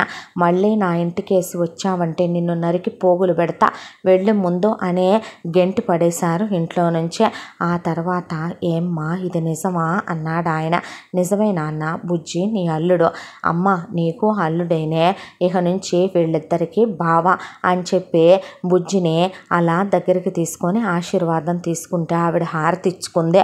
ఆ తర్వాత ముందు పెద్ద కూతురు పెద్దల్లుడు కాబట్టి వాళ్ళిద్దరినే గదిలో ఉండమనమని చెప్పి ఇక చిన్నపిల్లాడు మేము హాల్లో పడుకుంటామని హాల్లో పడుకోవటం మొదలుపెట్టారు. ఆ తర్వాత ఫస్ట్ నైట్ ఏర్పాట్లు చేశారు. ఫస్ట్ నైట్ రోజున దగ్గరికి తీసుకొని ముద్దు పెట్టుకొని మొగుడు మీద విపరీతమైన ప్రేమను పెంచేసుకుంటోంది ఆకాంక్ష. అది ఆ అమ్మాయి కళ్ళల్లో చాలా ప్రస్ఫుటంగా కనిపిస్తోంది. బుజ్జిని గుండెల మీద పడుకోబెట్టుకొని అలా ముద్దులు పెట్టుకొని, బుజ్జి నీకు తగ్గిపోవాలి, ముందు నాన్నకి నీకు తగ్గిపోయి నువ్వు నార్మల్ అయిపోయి నాన్న నార్మల్ అయిపోతే నా మనసు ప్రశాంత పడిపోతే తమ్ముడు చెల్లెలు సెటిల్ అయిపోతారని ఏవేవో చెప్తూ ఉండిపోయింది ఆ రాత్రంతా. ఆ తర్వాత మొగుడికి తనే బాత్రూంలోకి వెళ్ళి వీపు రుద్దటం, తల రుద్దటం, తల తొడవటం, సాంబ్రాణి వేయటం, ఇక పూజ దగ్గర హారతి ఇవ్వటం, ఆఫీస్కి వెళ్ళేటప్పుడు బుగ్గ మీద ముద్దు పెట్టుకోవటం, రాత్రి బుజ్జి కూడా ఆకాంక్ష మీద చెయ్యేసుకొని అలా దగ్గరికి లాక్కొని కౌగిలించుకొని పడుకోవటం, ఆ తర్వాత మొగుడికి నోట్లో తినిపించుకోవటం, ఇక మొగుడిని ఎంతో ప్రేమగా చూసుకోవటం, లాలించటం, పాలించటం, రోజు కౌగిలించుకోవటం, ప్రేమగా అతనికి దగ్గర అవ్వాలని చూడటం, అతని ముందే బట్టలు కూడా మార్చేసుకునేది, కళ్ళు మూసేసుకునేవాడు బుజ్జి. ఏమైంది అంటే తప్పు, నువ్వు అలా మార్చుకోకూడదు అంటే ఇది తాళి, పవిత్రమైన తాళి, నువ్వు నా మొగుడివే, నీ ముందు నాకు నా ముందు నీకు సిగ్గనే ఉండవులే కానీ అనేసేపాటికి తల దించేసి కళ్ళు మూసుకొని అలాగే కూర్చునేవాడు బుజ్జి. అయ్యో సిగ్గే అని నవ్వుకునేదే. ఇలా కొంతకాలం పాటు రోజులు అలా గడిచిపోకుంటూ వెళ్ళిపోయాయి. ఒక వ్యాలంటైన్స్ డే వచ్చింది. ఆ రోజున కరెక్ట్గా ఆకాంక్షకి ప్రమోషన్ వచ్చి హైక్ కూడా పడింది. ఆ హైక్ డబ్బులు తీసుకొని వెళ్ళి బుజ్జి కోసం ఒక ఉంగరం చైను తీసుకొని వచ్చింది. తీసుకొని వచ్చి ఆ రాత్రి అందరూ నిద్రపోతూ ఉండగా బుజ్జి ఆ రోజుకి వాళ్ళ ఇంటికి వచ్చి కూడా సంవత్సరం అయింది. బుజ్జిని చేయి పట్టుకొని డాబా పైకి తీసుకెళ్ళింది. డాబా పైనంతా డెకరేట్ చేసి ఉంది. అలా కేక్ కట్ చేయించి బుజ్జిని దగ్గరికి తీసుకొని కౌగిలించుకొని పెదవుల మీద గాఢంగా ముద్దు పెట్టింది. బుజ్జి అలా స్టన్ అయిపోయి నిలబడిపోయాడు.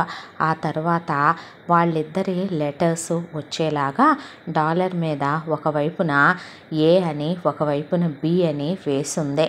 అది చైన్ బుజ్జి మెడలో పెట్టి, రింగు బుజ్జి వేలుకు పెట్టి ఐ లవ్ యూ అని పెట్టి మళ్ళీ ముద్దు పెట్టుకొని కౌగిలించుకుంది. అలా తన గుండెల మీద చాలాసేపు పడుకుంది. బుజ్జికి అసలు ఏం మాట్లాడాలో ఏమీ అర్థం కాక మనిషి స్థాణువై అలా నిలబడిపోయాడు.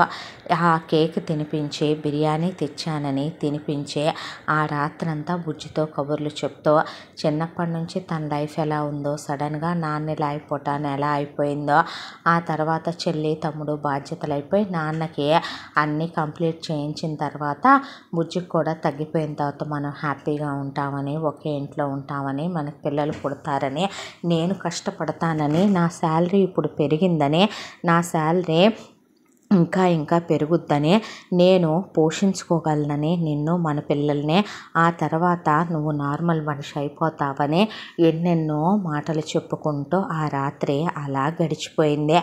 తర్వాత ఎప్పుడొచ్చి తెల్లవారుజామున కింద పడుకున్నారో. ఇక అలా ఒక వారం గడిచిన తర్వాత ఒక రోజున ఒక ఆదివారం నర్మద వంట చేసుకుంటోంది. ప్రతాపు బుజ్జితో కబుర్లు చెప్తున్నాడు. ఒకవైపున ఆకాంక్ష టైలరింగ్ బట్టలు ఏవో ఉన్నాయని కుట్టుకుంటోంది.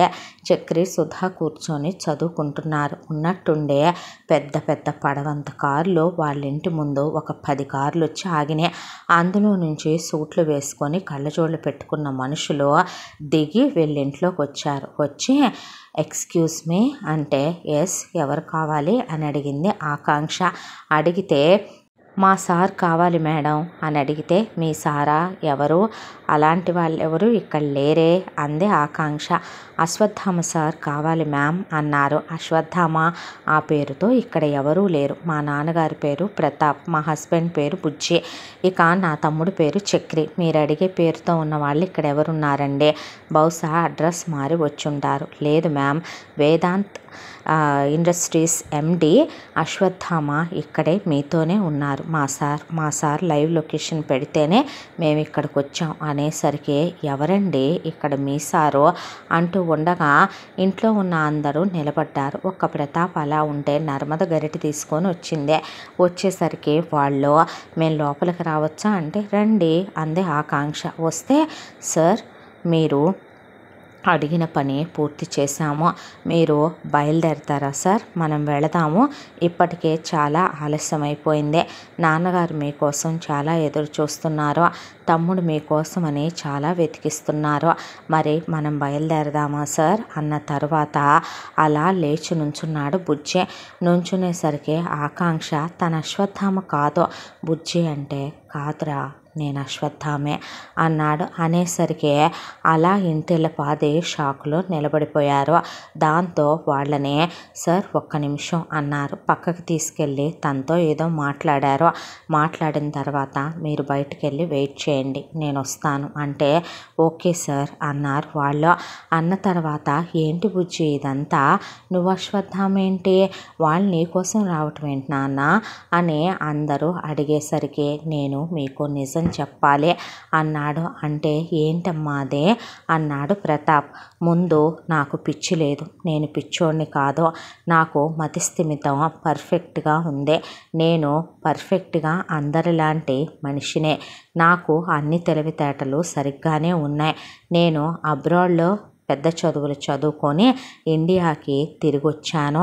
నాకు చదువు, సంస్కారం, జ్ఞానం అన్నీ బాగానే పనిచేస్తున్నాయి అని చెప్పాడు. వాళ్ళకు ఒక క్షణం అర్థం కాలేదు. మీకు నేను పూర్తిగా నా గురించి చెప్పుకురావాలి అని చెప్పుకురావటం మొదలుపెట్టాడు బుజ్జి ఉరఫ్ అశ్వత్థామ. మా నాన్నగారి పేరు వేదాంత్ వర్మ. ఈ సిటీలో వేదాంత్ ఇండస్ట్రీస్ చైర్పర్సన్ ఆయన. మేము ఆగర్భ శ్రీమంతులం, మాకు ఎంత ఆస్తిపాస్తులున్నాయో మాకే లెక్క తెలియదు అంకుల్. ఇక మా అమ్మ పేరు మహాలక్ష్మి, నిజంగా మహాలక్ష్మి లాంటిదే మా అమ్మ.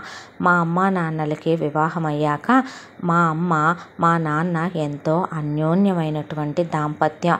ఆ తర్వాత పెళ్ళైన 5 సంవత్సరాలు వాళ్ళకి పిల్లలు లేరు. ఆ తర్వాత అమ్మ గర్భవతి కావటం, నేను పుట్టడం జరిగిపోయింది.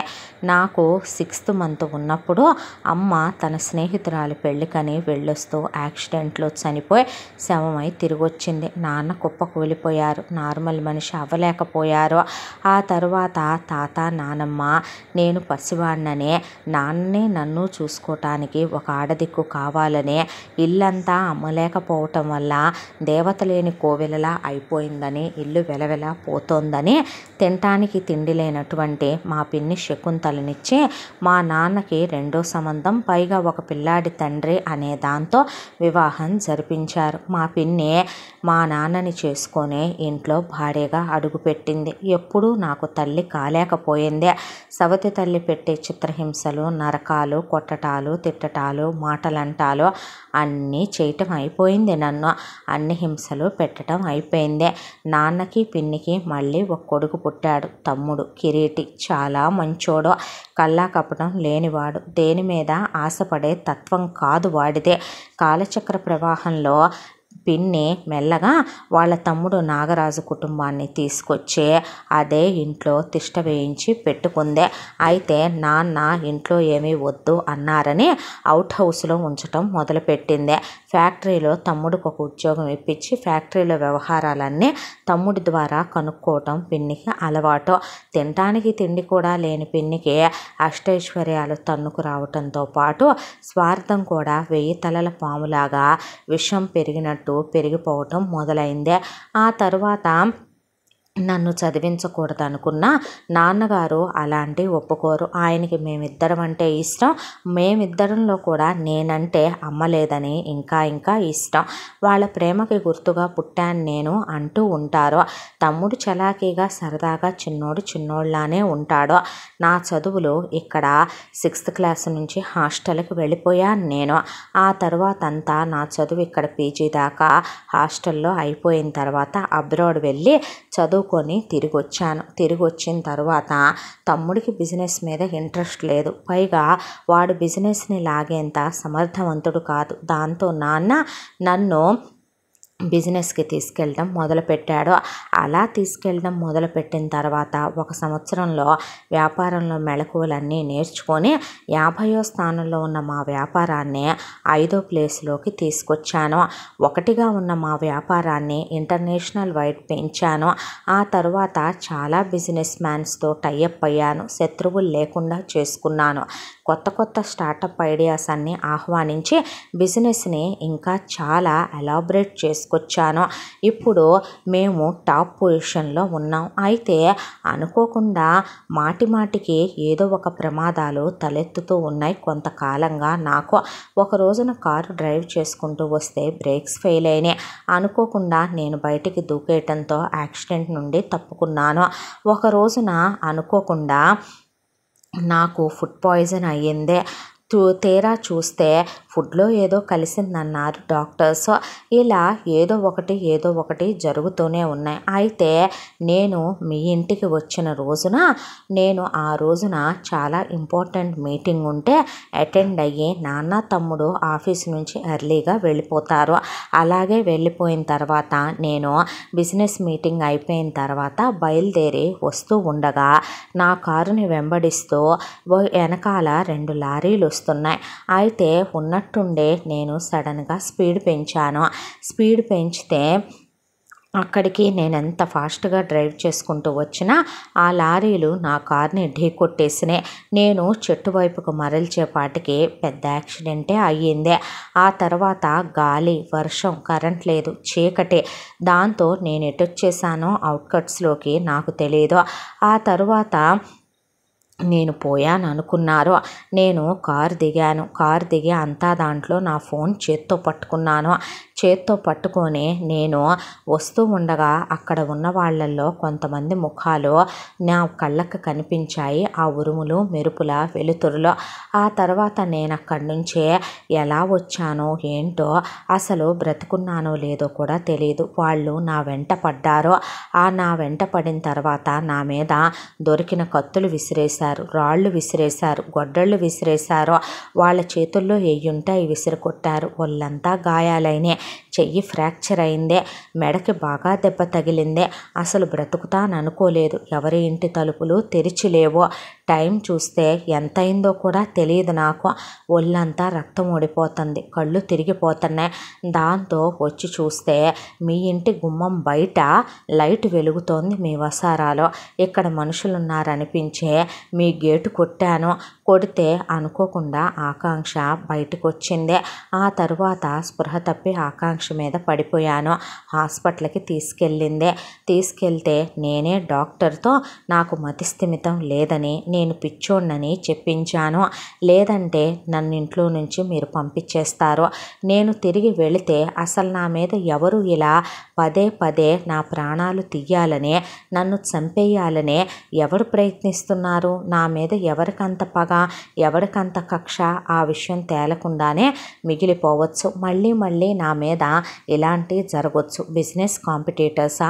వాళ్ళు అలాంటి వాళ్ళని నేను అనుకోను. ఎందుకంటే బిజినెస్లో నేను శత్రుత్వాలు ఉంచుకోను.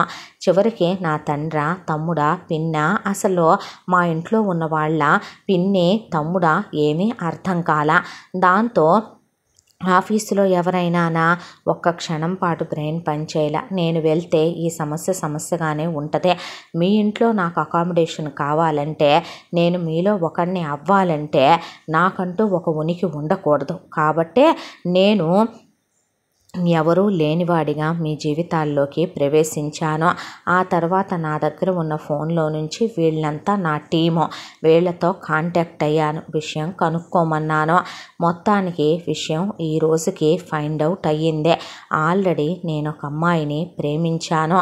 తన పేరు వాసుకి. కాలేజీ రోజుల నుంచి నేను తనతో రిలేషన్లో ఉన్నాను. తనకి నాకు త్వరలో ఎంగేజ్మెంటు, పెళ్ళి జరగబోతోందనగా ఇలా జరిగిందే. ఇప్పుడు మా నాన్నగారు నేను పోయాననుకొని మనిషి ఆశాంతం ఆయన కుప్పకూలిపోయే ఆయన జీవచ్ఛవంలా తయారయ్యారంట. తమ్ముడు అమాయకుడు, వాడు లోకజ్ఞానం లేనివాడు. ఇక వాసుకి ఏమైపోయిందో. నేను ఇంటి విషయాలు కూడా పట్టించుకోకుండా ఇక్కడే ఉండిపోయాను అని వీళ్ళకి దండం పెట్టాడు. నిజం చెప్పమంటారా, నాకు అమ్మ లేదమ్మా. ఇక్కడికి వచ్చాక మీరు నాకు నా కన్న తల్లే అనిపించేంత ప్రేమగా చూసుకున్నారు. మీరు నా సొంత తండ్రిలా నన్ను ప్రేమించారు. ఇక నా చెల్లి తమ్ముడే ఉంటే నాతో ఎంత చనువుగా ఉంటారో అంత కల్లా కపటం లేకుండా చక్రి సుధా ఉన్నారు. ఇక ఆకాంక్ష విషయం చెప్పాలంటే అనే ఆకాంక్ష దగ్గరికి వెళ్ళి నుంచున్నాడు అశ్వత్థామ. వాళ్ళకి అసలు ఏం మాట్లాడాలో సమాధానం తోచల. కూతురి మెళ్ళో పసుపు తాళి, ఒకవైపున అబ్బాయి అల్లుడు, కూతురు పెళ్లి చేసుకుందే. అసలు ఏంటిదంతా? ఒక్క క్షణం వాళ్ళకి బ్రెయిన్ పనిచేయలేదు. ఇప్పుడు నువ్వేం చేయమంటే నేను అదే చేస్తా. నువ్వు వెళ్ళమంటావా, లేదా నువ్వు నాతో పాటు కోడలిగా మా ఇంటికి నా జీవితంలోకి వస్తానంటావా? నువ్వు ఏం చెప్తే అది, లేదు నన్ను వెళ్ళొద్దంటావా?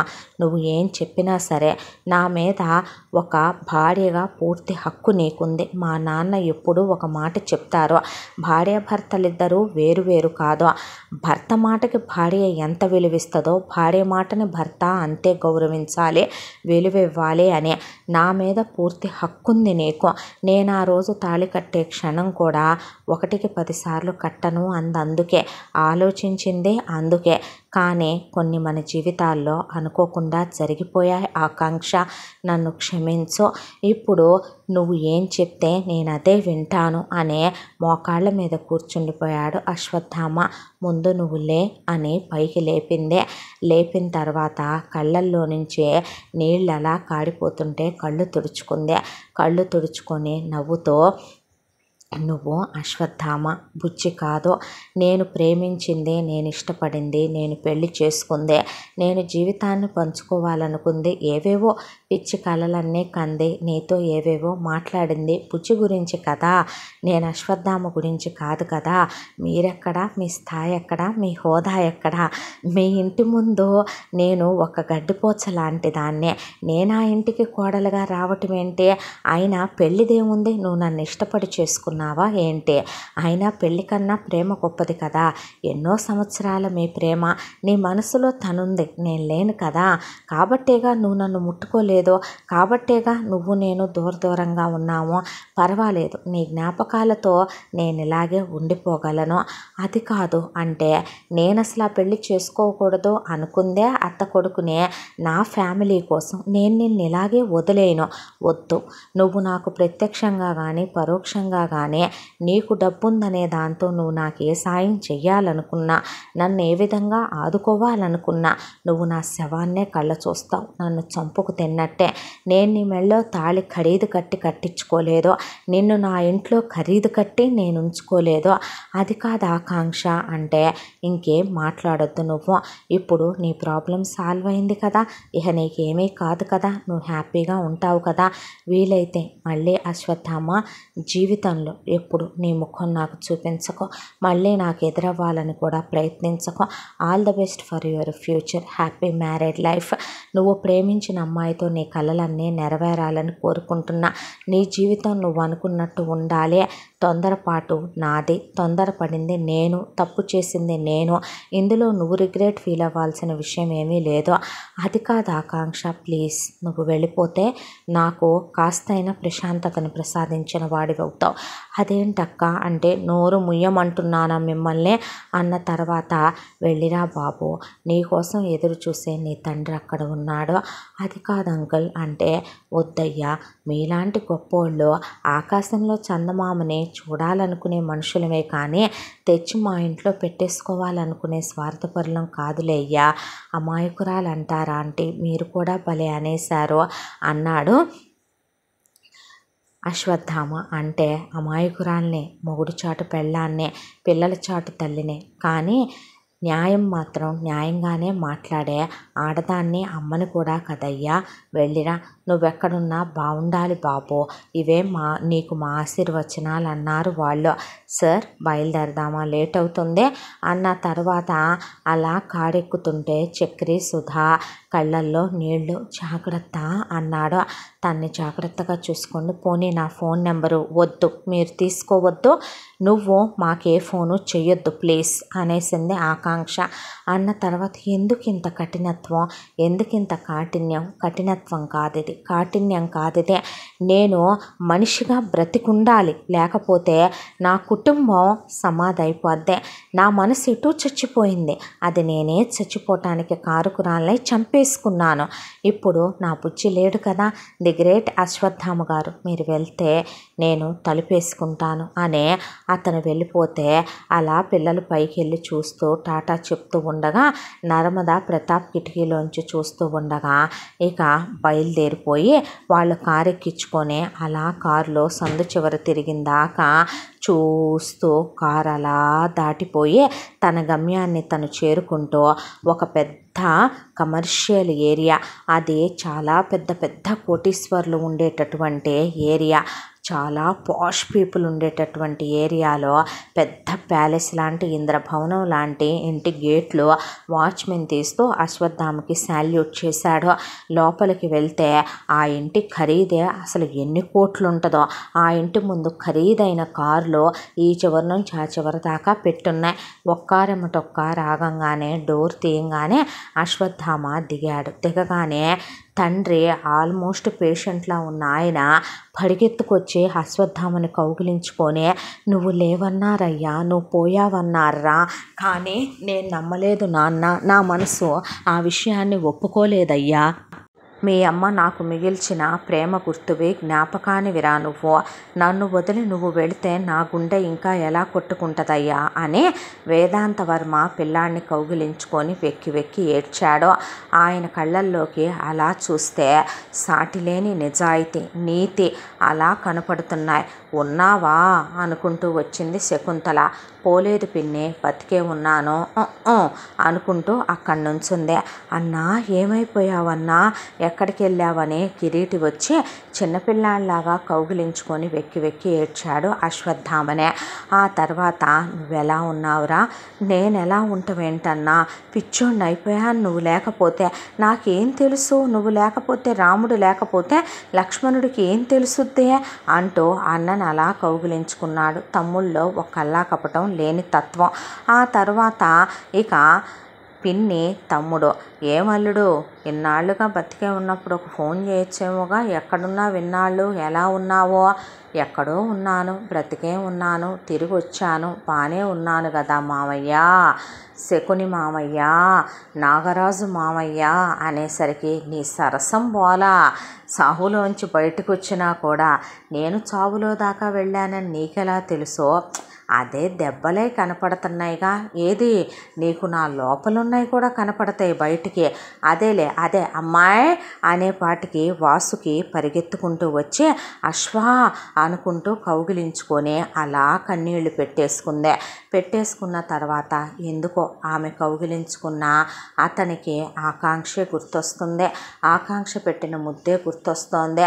వేలికి ఆకాంక్ష పెట్టిన ఉంగరం, ఆకాంక్ష వేసిన చైను, ఆకాంక్ష మాట్లాడిన మాటలు, ఆయన కలిపి పెట్టే రోజు నెయ్యి వేసి కారపొడి ముద్ద ఇందదా మదా అని కలిపి పెట్టే పచ్చడి ముద్ద, దేవుడి ప్రసాదం దేవుడి తర్వాత మా ఇంటికి వచ్చిన దేవుడివి నువ్వని నర్మద పెట్టడం, చక్కెర నువ్వు అబ్బాయివి నేను అబ్బాయివి అని కబుర్లు చెప్పటం, ఇక తెలియదని తనకు ఫోను ల్యాప్టాప్ నేర్పించటం, కలిసి సినిమాలు చూడటం, బైకుల మీద బయటికి వెళ్ళి రావటం, సుధా చిన్నప్పుడు ఆటలు ఆడుకుందాం రమ్మంటాం, ఆకాంక్ష బయటికి తీసుకెళ్ళటం, తినేవి తీసుకొచ్చి నోట్లో పెట్టడం, ఒళ్ళో పడుకోబెట్టుకోవటం, దీపావళి చేసుకోవటం, ఆడుకోవటం, పండక్కి కొత్త బట్టలు కొనివ్వటం అన్నీ కళ్ళ ముందు అలా తిరిగిపోయి ఒక్క నిమిషం ఆగు నువ్వు అని వాసుకుని అలా నుంచోబెడితే ఏమైంది అందే. ఏమీ లేదో, కాస్త డిస్టర్బ్డ్గా ఉన్నాను అన్నాడు. ఏమైంది? ఎందుకు? ఎవరు కనిపించినా కనిపించకపోయినా, ఎవరు ఉన్నా లేకపోయినా జీవితంలో నెట్టేసుకొని వెళ్ళొచ్చు, కానీ లైఫ్ పార్ట్నర్ అనే వ్యక్తి మిస్ అయిపోతే మాత్రం ఉండలేని తెలుసా? జీవితంలో అన్నీ నువ్వే అనుకున్నానేమో, నువ్వు లేకపోతే ఆల్మోస్ట్ నేను కూడా చనిపోయిన శవంలా తయారైపోయాను తెలుసా?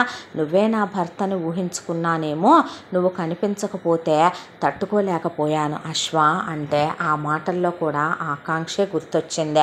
మరి ఆకాంక్ష తను ఇష్టపూర్వకంగానే, తనేమి మతిస్థిమితం లేనివాడు కాదు కదా, మనస వాచ కర్మణ ఆమె కట్టమన్నప్పుడు కూడా తన గతమేమీ చెప్పకుండా తన మెళ్ళో తాళి కట్టాడు.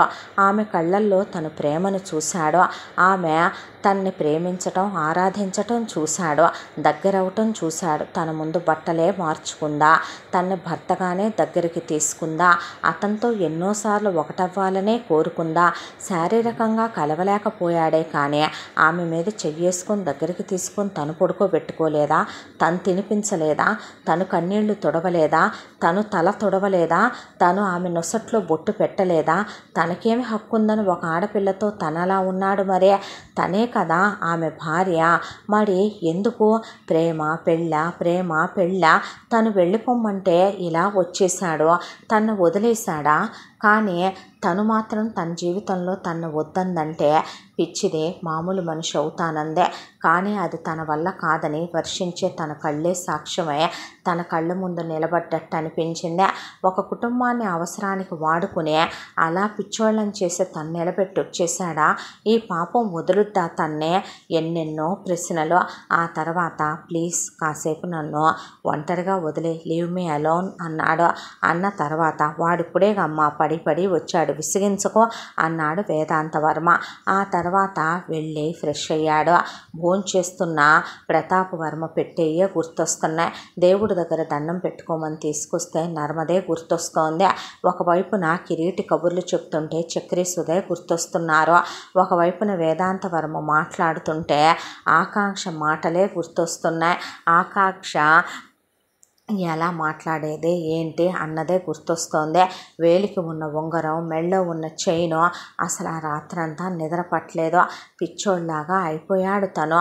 ఆ తర్వాత ఒకటే ఆలోచన, ఇప్పుడు తనకి తెలిసిన నిజం ఒకటే, ఎంతకాలంలో కూడా తన పిన్నికి తనంటే నచ్చడని తెలుసు, కానీ తన చంపేంత పగపట్టిందని తెలియదు.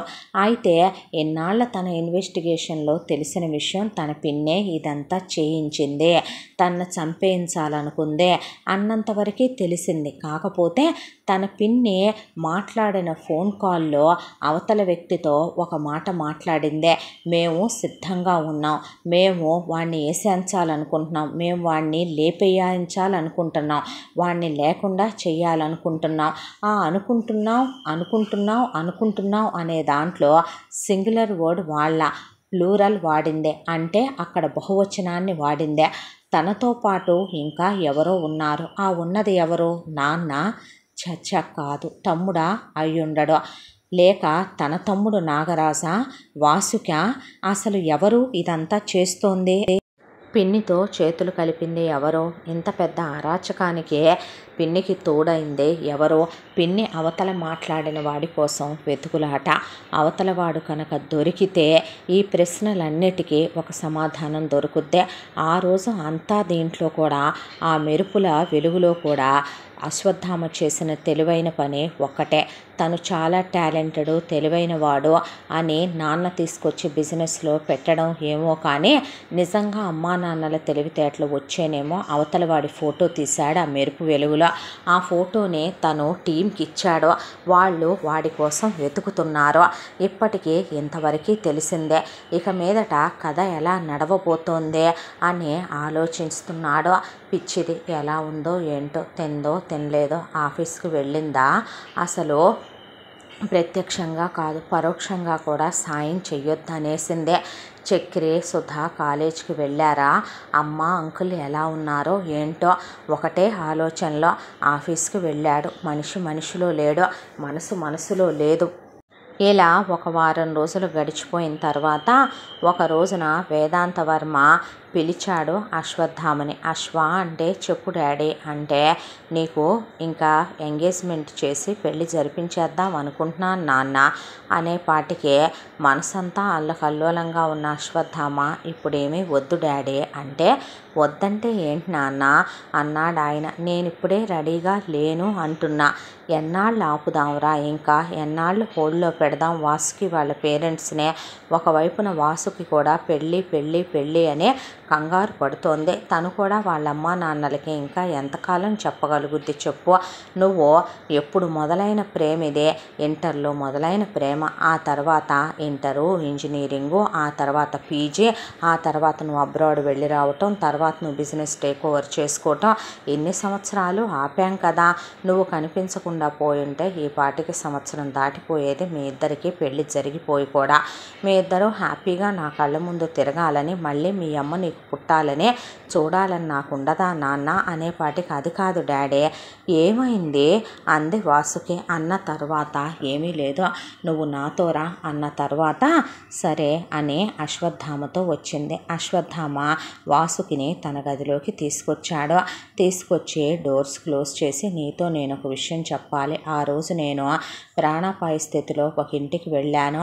ఆ కుటుంబం నన్ను కాపాడిందే. వాళ్ళు చాలా మంచివాళ్ళు, ఉత్తముల్లోకెల్లా ఉత్తములు. ఓకే, అయితే అక్కడ ఒక అమ్మాయి మెళ్ళో నేను ఇలా తాళి కట్టాను. నేను తనని పెళ్ళి చేసుకున్నాను. ఇప్పుడు నాకు భార్య ఉందే, తను అక్కడుందే. నేను ఇప్పుడు తనని మోసం చేసి ఇక్కడికి వచ్చి ప్రేమించాను కదా అని నిన్ను పెళ్ళి చేసుకుంటే అది నేను తనకి నీకు ఇద్దరికీ ద్రోహం చేయటం కదా. నేను ఇప్పుడు ఒక ప్రాబ్లంలో ఉన్నాను. ఆ ప్రాబ్లం గురించి నేను ఆలోచిస్తున్నాను. మళ్ళీ ఇప్పుడు నేను కొత్త ప్రాబ్లమ్స్ తెచ్చుకోలేను. నేను చేసింది తప్పే, నన్ను క్షమించు. నిన్ను ప్రేమించి తను ఎలా పెళ్లి చేసుకున్నాను అనుకోవచ్చు నువ్వు, కానీ తను పెళ్లి చేసుకునేటప్పుడు గుర్తొచ్చిన నువ్వు పెళ్ళైన తర్వాత మెల్లమెల్లగా ఫేడ్ అవుట్ అయిపోవటం మొదలుపెట్టావు. బహుశా అది పెళ్ళికి, తాళికి, పవిత్రతకి ఉన్న గుర్తేమో. ఇప్పుడు నా మనసులో ప్రేమ అంటే తనే గుర్తొస్తోంది, పెళ్ళంటే తనే గుర్తొస్తోంది, భార్య అంటే తనే గుర్తొస్తోంది అని చెప్పిన తర్వాత వాసుకి కళ్ళల్లో నుంచి 2 కన్నీటి బొట్లు కారాయి. తర్వాత నేనే వెళ్ళిపోతాను అని అంటదేమో అని, అశ్వత్థామ నేను చేసింది తప్పే, కాంపన్సేషన్ అనుకోవద్దు. నీకు ఒక ఫ్యూచర్ ఉంది, కెరియర్ ఉంది, పేరెంట్స్ ఉన్నారు, లైఫ్ ఉంది. నీకు 5 CR ఇస్తాను, అబ్రాడ్ మ్యాచ్ నేనే చూస్తాను. పెళ్ళి చేసుకొని వెళ్ళిపోయి హాయిగా సెటిల్ అయిపో.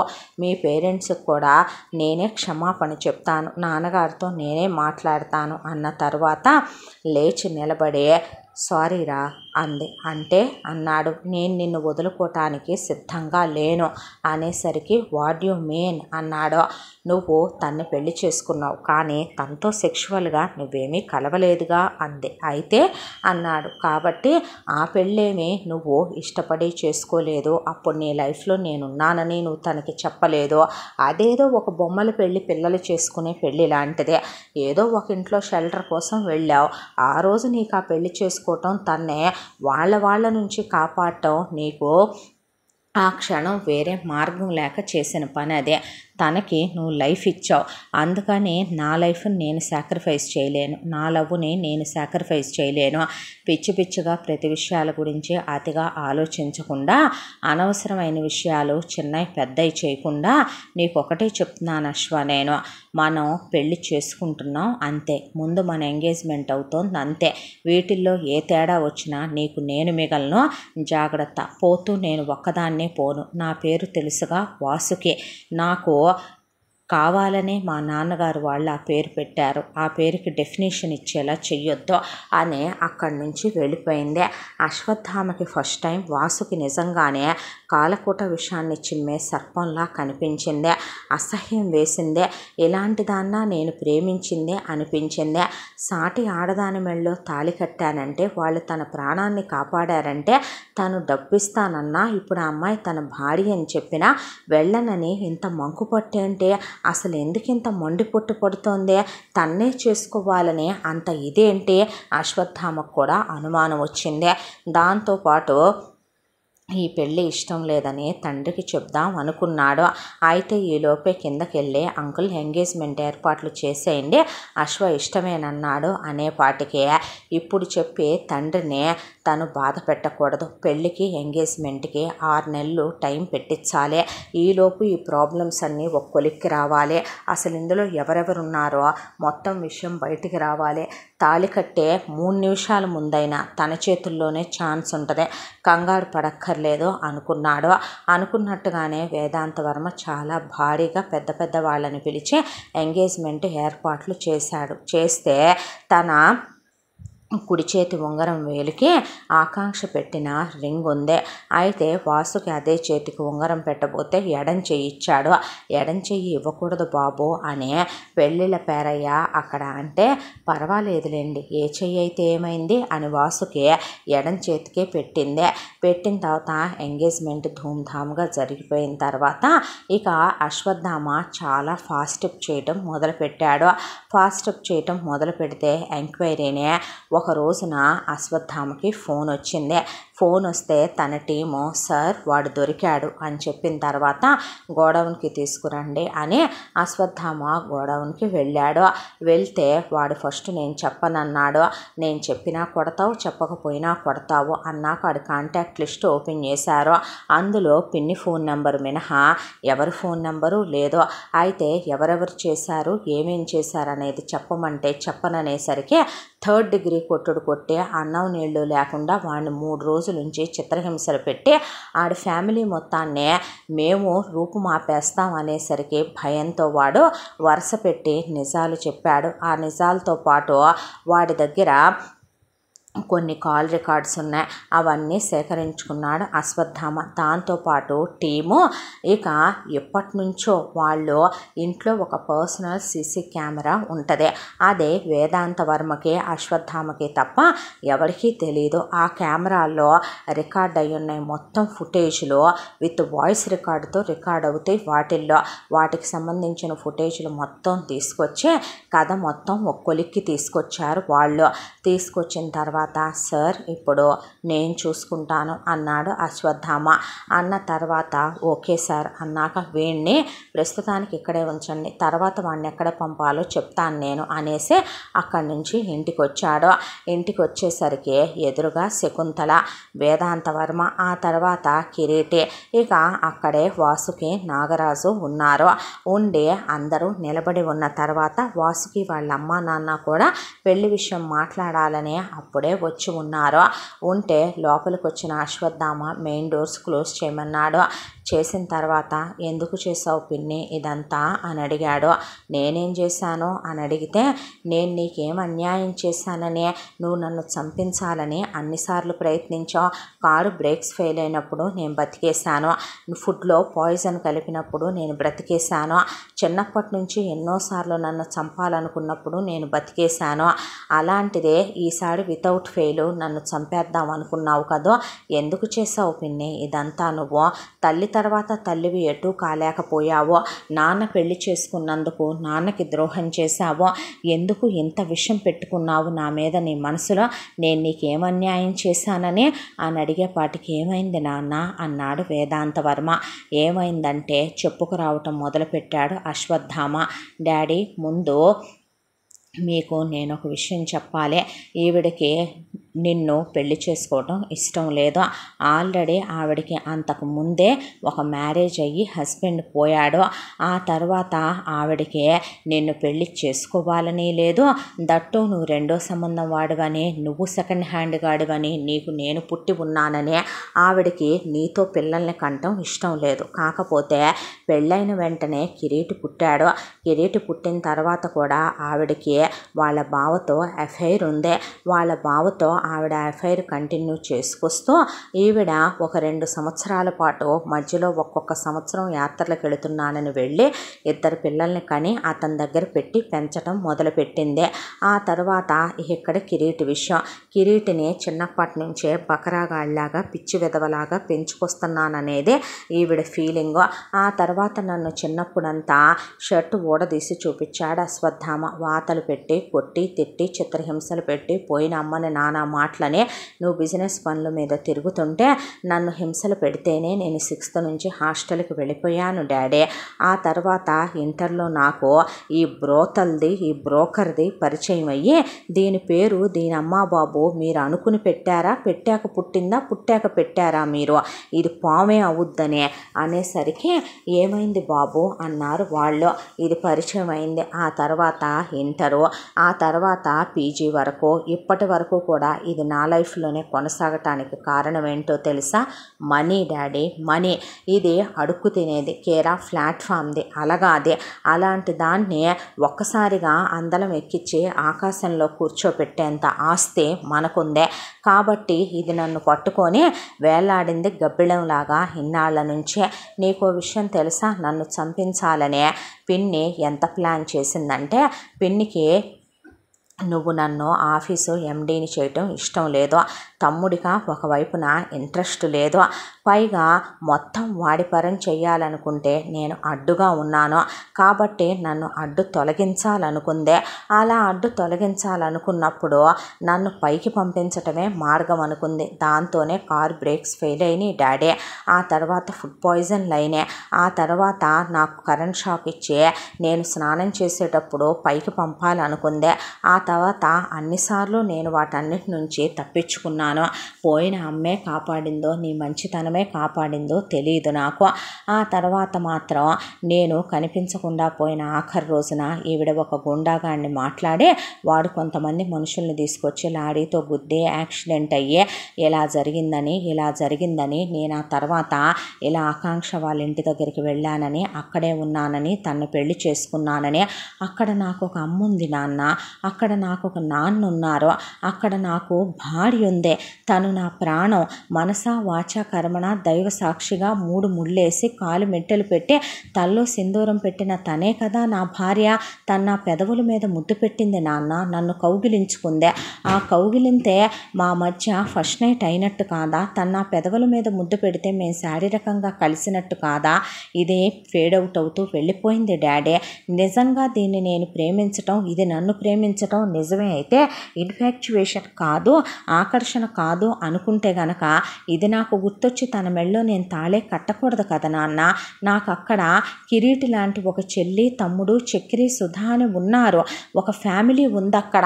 వాళ్ళు కష్టాల్లో ఉన్నారు, బాధల్లో ఉన్నారు. నా నుంచి ఏమీ ఎక్స్పెక్ట్ చేయలేదు.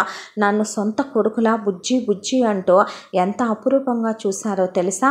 1 year పట్టింది నాన్న నేను వీళ్ళ గురించి కనుక్కోటానికి.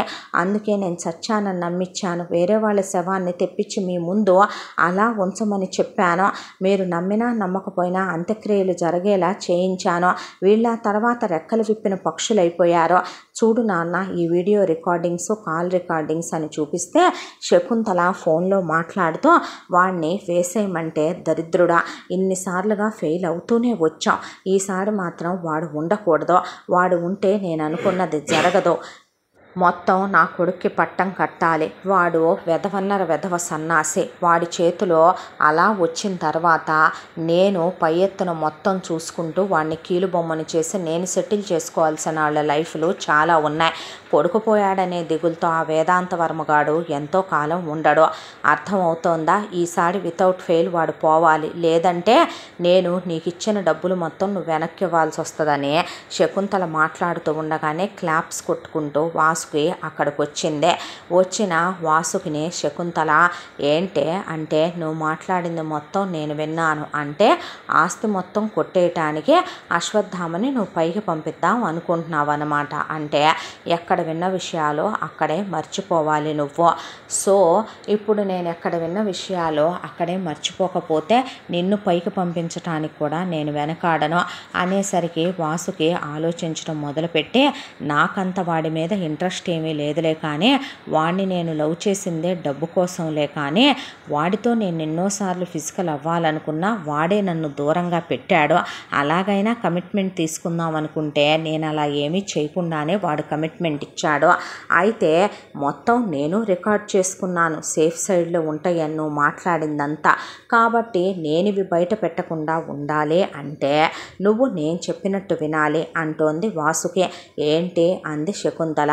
నీ కొడుకు నాకన్నా 2 ఏళ్లేగా కిరీటిగాడు చిన్నోడు, కాబట్టి కిరీటినిచ్చి అశ్వత్థామను నువ్వు పైకి పంపించుకున్న తర్వాత నాకు వాడికి పెళ్లి జరిపించు.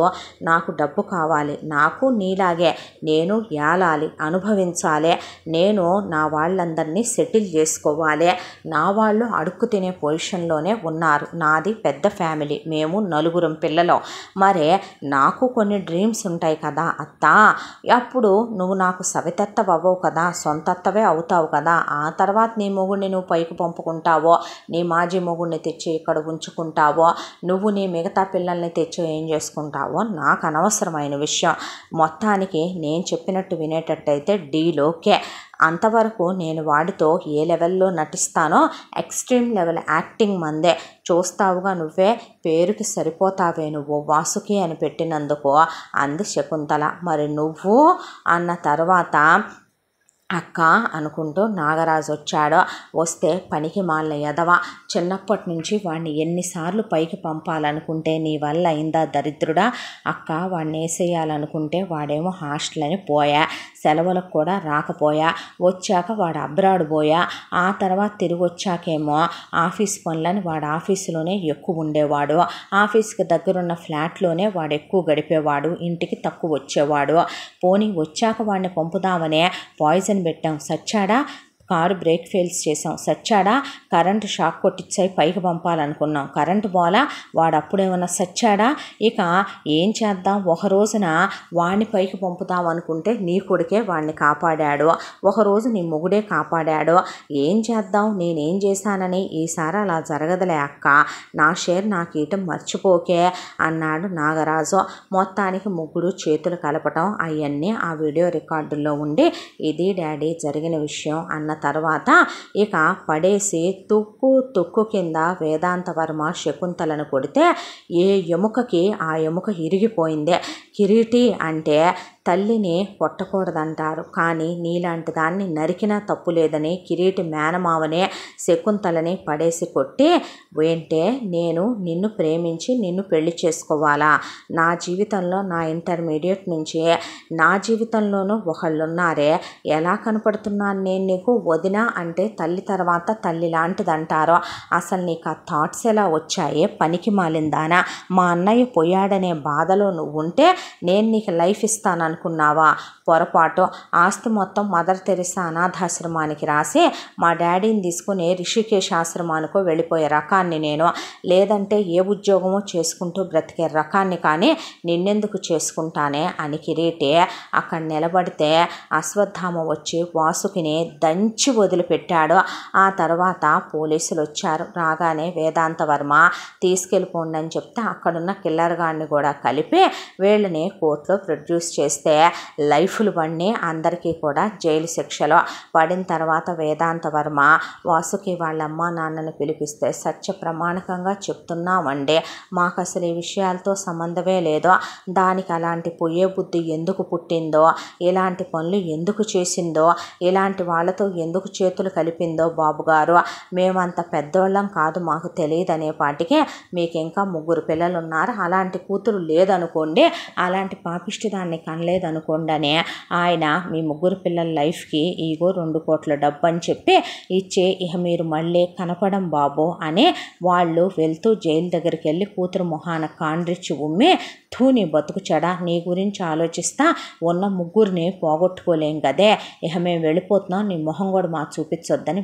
వెళ్ళిపోయారు. ఆ తర్వాత వేదాంత వర్మ అశ్వత్థామను కౌగిలించుకొని క్షమాపణ చెప్పి, తప్పు చేశాను నాన్న, అది నీకు అమ్మ వద్దనుకున్నాను, కాలేకపోయిందే, నాకు ఇల్లాలు వద్దనుకున్నాను, కాలేకపోయింది, మీ అమ్మ పోయాక పెళ్లి చేసుకొని తప్పు చేశానంటే ఊరుకోండి డాడీ, ఎప్పుడు my daddy is my hero, మీరే నా రోల్ మోడల్, ఎప్పుడు అలా అనుకోవద్దు అన్నాక కిరీటి అశ్వత్థామ ముందు మోకాళ్ళ మీద కూర్చొని, నేను అమ్మ కడుపును పుట్టానే కానీ అమ్మ బుద్ధులు పంచుకొని పుట్టలేదన్నా, నేను నీకేదో కీడు తలపెడతాననో, నీ పక్కనే ఉండి నీకేదో అపాయం తలపెడతాననో అనుకుంటే నన్ను చచ్చిపోమ్మన్నా చచ్చిపోతా, నీ నుంచి దూరంగా వెళ్ళిపోమ్మని మాత్రం అనుకో, నన్ను దూరం పెట్టకు, నన్ను అనుమానించకు, తట్టుకోలేనన్నా అనేపాటికి పిచ్చోడా, నీ గురించి నాకు తెలియదా ఏంట్రా అనే అన్నదమ్ములిద్దరూ కౌగిలించుకొని, అది తల్లిగా పోయింది, ఏ క్షణం నిన్న అలా చేసిందని తెలిసిందో ఆ క్షణమే చచ్చింది అన్న తర్వాత,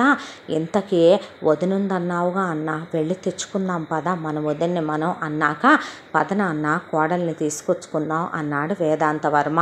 3 అయిపోయావురా, 3 వెళ్ళకూడదంటారు అని వేదాంత వర్మ అంటే, అదేంటి నాన్న లేడీస్ లేకుండా ఎలా వెళతాం, మై లేడీకి కబురు పెట్టా వస్తోంది అంటే, ఎవర్రా అని అడిగిన తర్వాత, ఇంటర్ నుంచి రత్నం నాన్న పరిచయం అయ్యిందే, అలా రత్నంతో ఇప్పటికి కూడా కంటిన్యూ అయిపోతుంది, మంచి టీపీ నాన్న, అది టీపీ ఏంట్రా తిక్కపిల్ల డాడీ అన్న తర్వాత, నమస్కారం అండి అని రత్నమాల వచ్చింది, నమస్కారం అమ్మ అంటే, నమస్కారం బావగారు అని కాళ్ళకి దండాలు పెడితే, నమస్తే ఇలా చెయ్యొద్దు, హాయ్ ఓకే అన్నాడు అశ్వత్థామ. పర్లేదన్నా అదంతే అన్న తర్వాత, నా గురించి మీకు చెప్పాలంటే వద్దు, వదిన్ని తీసుకురాబోతున్నాం, ఇప్పుడు వద్దు, వచ్చాక డాడీ ఫుల్ టైం ఫ్రీ, డాడీకి చెప్దు కానీ పద అన్నాక, ఎందుకురా ఇప్పుడు ఆ మాటలో, లేదు డాడీ నీకు కూడా బాగా టైంపాస్ కొట్టేసుకుంటున్నావుగా, అయిపోద్దిలే టైంపాస్ కానీ అని పద వెళదామని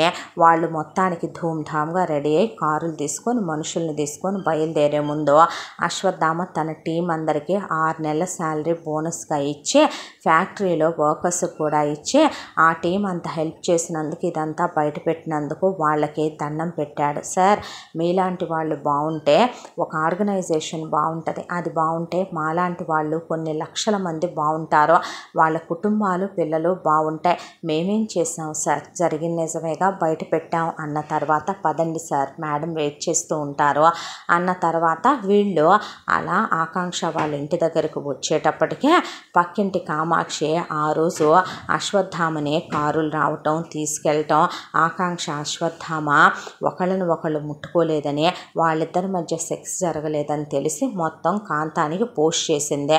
ఆహా అంటే అది ఉత్తొత్త తాళనమాట, అంటే వాడు మళ్ళీ దీని బతుకులోకి రాడనమాట, వాడు డబ్బులున్నోడనమాట, ఏదో అవసరానికి దీన్ని అడ్డం పెట్టుకున్నాడన్నమాట అని కొడుకుని తీసుకొని జనాన్ని వేసుకొని ప్రతాప్ వాళ్ళ ఇంటి మీదకి వచ్చి, ప్రతాప్ని కుర్చీ కట్టేసి నర్మదని స్తంభానికి కట్టేసి చక్రీ సుధా నోట్లో గుడ్డలు గుక్కేసి పిల్లలిద్దరిని ఒకళ్ళకొకళ్ళని కట్టి మూలక పడేసి ఆకాంక్షని పడేసి రక్తాలు వచ్చేలాగా కొట్టేయటం మొదలుపెట్టి తాళి తెంచటానికని తాళి పట్టుకుంది కాంతం. కరెక్ట్గా అదే టైంకి వేదాంత వర్మ వాళ్ళు కారులతో వెళ్ళి కార్లు అక్కడ ఆగి ఆయన లోపలికి వెళ్ళి అక్కడే ఉండి తాళి పట్టుకున్నటువంటి కాంతాన్ని చూస్తూ ఎవర్రా ఇదంటే జరిగింది చెప్పాడు అశ్వత్థామ. వెళ్ళి ఆడదని కూడా చూడకుండా లాగి దవడబెట్టి అశ్వత్థామ కొడితే వెళ్ళి కింద పడింది కాంతం. తను నా భార్య మెళ్ళో తాళి నేను బ్రతికుండగా తెంచటానికి నువ్వెవత్తివే అనేపాటికి నేను దాని మేనత్తనే, నేను దాని మేనత్త కొడుకునరా, దానికి కాబోయే మొగుడినని కాంతం కొడుకు కాంతం మొగుడు చుట్టాలు వచ్చేపాటికి ఒకే ఒక్క ఫోన్ కాల్ వేదాంత వర్మ పోలీసులకు చేశాడు. అంతే, బెటాలియన్ దిగారు. ఈలోపు జస్ట్ లేడీ కానిస్టేబుళ్లతో ఆడవాళ్ళని కొంగ పొడిపిచ్చేసి మగ కానిస్టేబుళ్లతో మగాళ్ళని కొంగ పొడిపిచ్చేసి వీళ్ళ మీద కేసు ఫైల్ చేయించి ఇక వీళ్ళింట్లో ఎవరికి ఏం జరిగినా వీళ్ళదే పూచీకత్తని సంతకం పెట్టించుకోమని ఆ తర్వాత మేము ఉన్నోళ్ళమే అంది కాంతం. నాకున్న దాంతో పోలిస్తే నీకున్నదే నా వెంట్రుకతో సమానం. ఆడవాళ్ళనే ఎందుకు లేని వదిలేసి ఊరుకునేవాడిని. నువ్వు ఆడదానివైతే ఆల్రెడీ నా ఇంట్లో ఒకటి ఆడది కాదు కాబట్టి వెళ్ళి శ్రీకృష్ణ జన్మస్థానంలో కూర్చుంది, నువ్వు అక్కడ కూర్చునేదానివేలే అని చెప్పి చిత్తక్క బొడిసి వదిలేసేపాటికే కాంతం ఆ తర్వాత దండాలు పెట్టి ఇక మళ్ళీ మొహం చూపించననే మళ్ళీ నాయనాని కాగితాలు రాసి సంతకం పెట్టి పారిపోయారు. అయిపోజా లేకుండా వచ్చిన చుట్టాలంతా కూడా మళ్ళీ ఇలాంటి భూకు పంచాయతీలకు పిలిస్తే నరుకుతాం కాంతం అని చెప్పి పోయారు వాళ్ళు. ఆ తర్వాత ఇక ఇటువైపున రామ్మ అని వేదాంత వర్మ ఆకాంక్షనే దగ్గరికి తీసుకున్నాడు. తీసుకొనే ప్రతాప్కి నర్మదకి ఆయన ముందు క్షమాపణలు చెప్పి ఆ తర్వాత నమస్కారాలు చెప్పి జరిగింది మొత్తం చెప్పుకొచ్చాడు. చెప్పుకొచ్చిన తర్వాత పదండి మన ఇంటికి వెళదాం, రామ్మ నా కోడలిగా రా తల్లే, వాడే తప్పు చేయలేదమ్మా అని వదిన.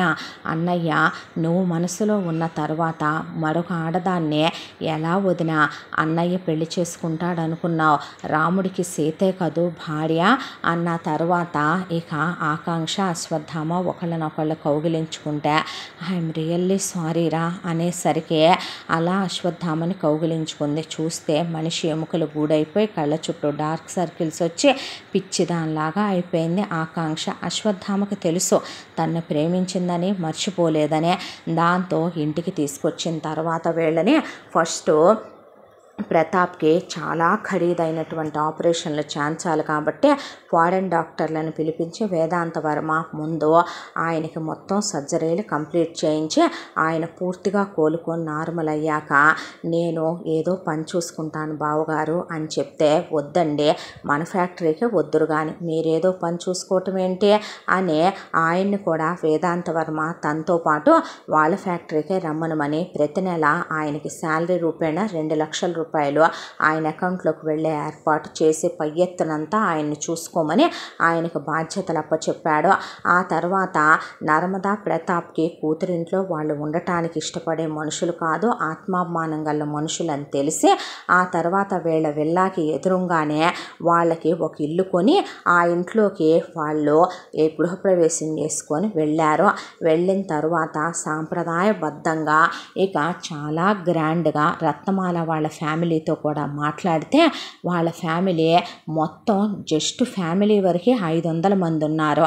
ఏంట్రా ఇది అంటే వాళ్ళ నాన్న 15 మందిలో ఒక నాన్న, వాళ్ళమ్మ 18 మందిలో ఒకటి అని చెప్పేపాటికి ఆయన కూర్చుండిపోయాడు. మరి అమ్మాయి 12 మందిలో ఒకటి డాడీ అని చెప్పేపాటికి ఆహా భారతదేశ జనాభా వీళ్ళే సగం పాపులేషన్ ఇచ్చేశారు నాన్న అనేపాటికి ఈ స్ట్రీట్ అంతా వాళ్ళే ఉంటారు డాడీ అనేపాటికి ఆయన కళ్ళు బయర్లు కమ్మిపోయి అందరి ఇళ్లలోకి కనెక్టివిటీస్ ఉంటాయి నాన్న, దొంగోడు వచ్చినా బయటికి వెళ్ళలేడు అని చెప్పాడు కిరీటి. ఆ తర్వాత వాళ్ళు పెళ్లి ఒప్పుకున్నారు. గ్రాండ్గా ఒకవైపున అశ్వత్థామకి ఆకాంక్షకి కిరీటికి రత్నమాలకి మళ్ళీ ఎంగేజ్మెంట్ చేయించి గ్రాండ్గా ఆయన స్థాయిలో ఆయన హోదాకు తగ్గట్టుగా మెహందీ హల్దీ సంగీతు పెళ్ళి రిసెప్షను సత్యనారాయణ వ్రతం అయిపోయిన తర్వాత ఫస్ట్ నైట్లు అయిపోయాక హనీమూన్లకి వెళ్ళొచ్చిన తర్వాత సుధక్ కూడా అప్పటికి చదువు అయిపోతే చాలా పెద్ద బిజినెస్ మ్యాగ్నెట్ కొడుకును చూసి సుధక్ కూడా పెళ్లి జరిపించేశాడు వేదాంత వర్మ. ఇక చక్రి నేను డాక్టర్ చదువుకుంటానన్నాడని డాక్టర్ చదివిస్తూ ఎండీకని ఫారిన్ పంపించారు. సుధ డాక్టర్ చదువుకోవాలన్నది సుధ కోరిక. సుధని ఇక్కడ ఇండియాలోనే వాళ్ళ అత్త మామగారులే ఎండీ చేయించి క్లినిక్ పెట్టిస్తామని వాళ్ళు మాటిచ్చారు వేదాంత వర్మకే. ఇలా అందరి లైఫ్లు ప్రశాంతంగా సెట్ అయిపోయినాయి. ఆ తర్వాత ఇక రోజు ఆకాంక్ష అశ్వత్థామతో పాటు ఆఫీస్కి వెళ్ళేదే. రత్నమాల అప్పుడప్పుడు వెళ్ళి ఒక 3-4 గంటలు ఆకాంక్ష బుర్ర తినేసేది అక్కడ. ఇక వేదాంత వర్మ ఖాళీ అన్నాడని ఆయన దగ్గర కూర్చొని ఆయనతో ఇక ఎవరెవరు ఏ అవర్స్ అవుతారు, ఎవరెవరు ఏమవుతారు, ఎవరెవరు ఏ చుట్టాలని ఆయన దగ్గర ఒక 5-6 గంటలు కూర్చొని బుర్ర తినే ఎదురింటికి వెళ్ళి నర్మద బుర్ర తినేసేదే. ఇలా కాలచక్ర ప్రవాహంలో కిరీటిని సీరియస్గా ఉండమన్నారని వాడింటలేదా అమ్మ అంటే, నువ్వు రిటైర్ అయిపోయావుగా మామయ్య, నీకే చెప్పమన్నారు మీ అబ్బాయి వాళ్ళు బిజీగా ఉంటున్నామన్నారు అనేపాటికి చిన్నోడా ఏమి ఇరికిచ్చావురా నన్ను అనుకుంటే ఆయన ఆ తర్వాత ఆకాంక్షకు మాత్రం ట్విన్స్ పుట్టారు. రత్నమాల మాత్రం అలా కంటూనే ఉంది పిల్లల్ని. ముందు 3 మళ్ళీ ఇప్పుడు కడుపులో ట్విన్స్ పుట్టినంతమంది పుడతారు అనేపాటి కిరీటే ఈసారి మాత్రం డాక్టర్ చెప్పకుండా ఆపరేషన్ చేసేరా, అలా చూసిన 5 అవుతారుగా చిన్నోడా నీకు అన్నాడు ఆయన.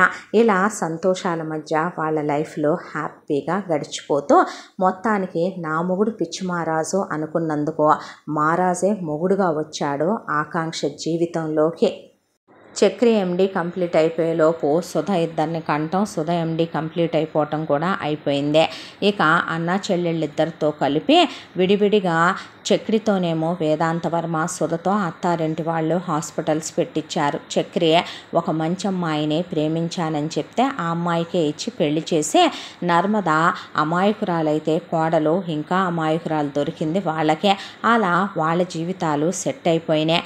కొడుకులు కోడళ్ళు వాళ్ళ సంతోషాలు, మనవళ్ళు మనవరాళ్ళని చూసుకుంటూ వేదాంత వర్మ గుండె నిండిపోయి మహాలక్ష్మి ఫోటోలోకి చూస్తూ ఇప్పుడు నిజంగా కంప్లీట్ హస్బెండ్ అయ్యాను కదూ మహా, నేను ఇప్పుడు కదూ నిజంగా ఒక తండ్రిగా ఒక తాతగా నా బాధ్యతలు నేను నెరవేర్చాను అనే ఆయన గుండెలు కూడా సంతోషంతో నిండిపోయినాయి.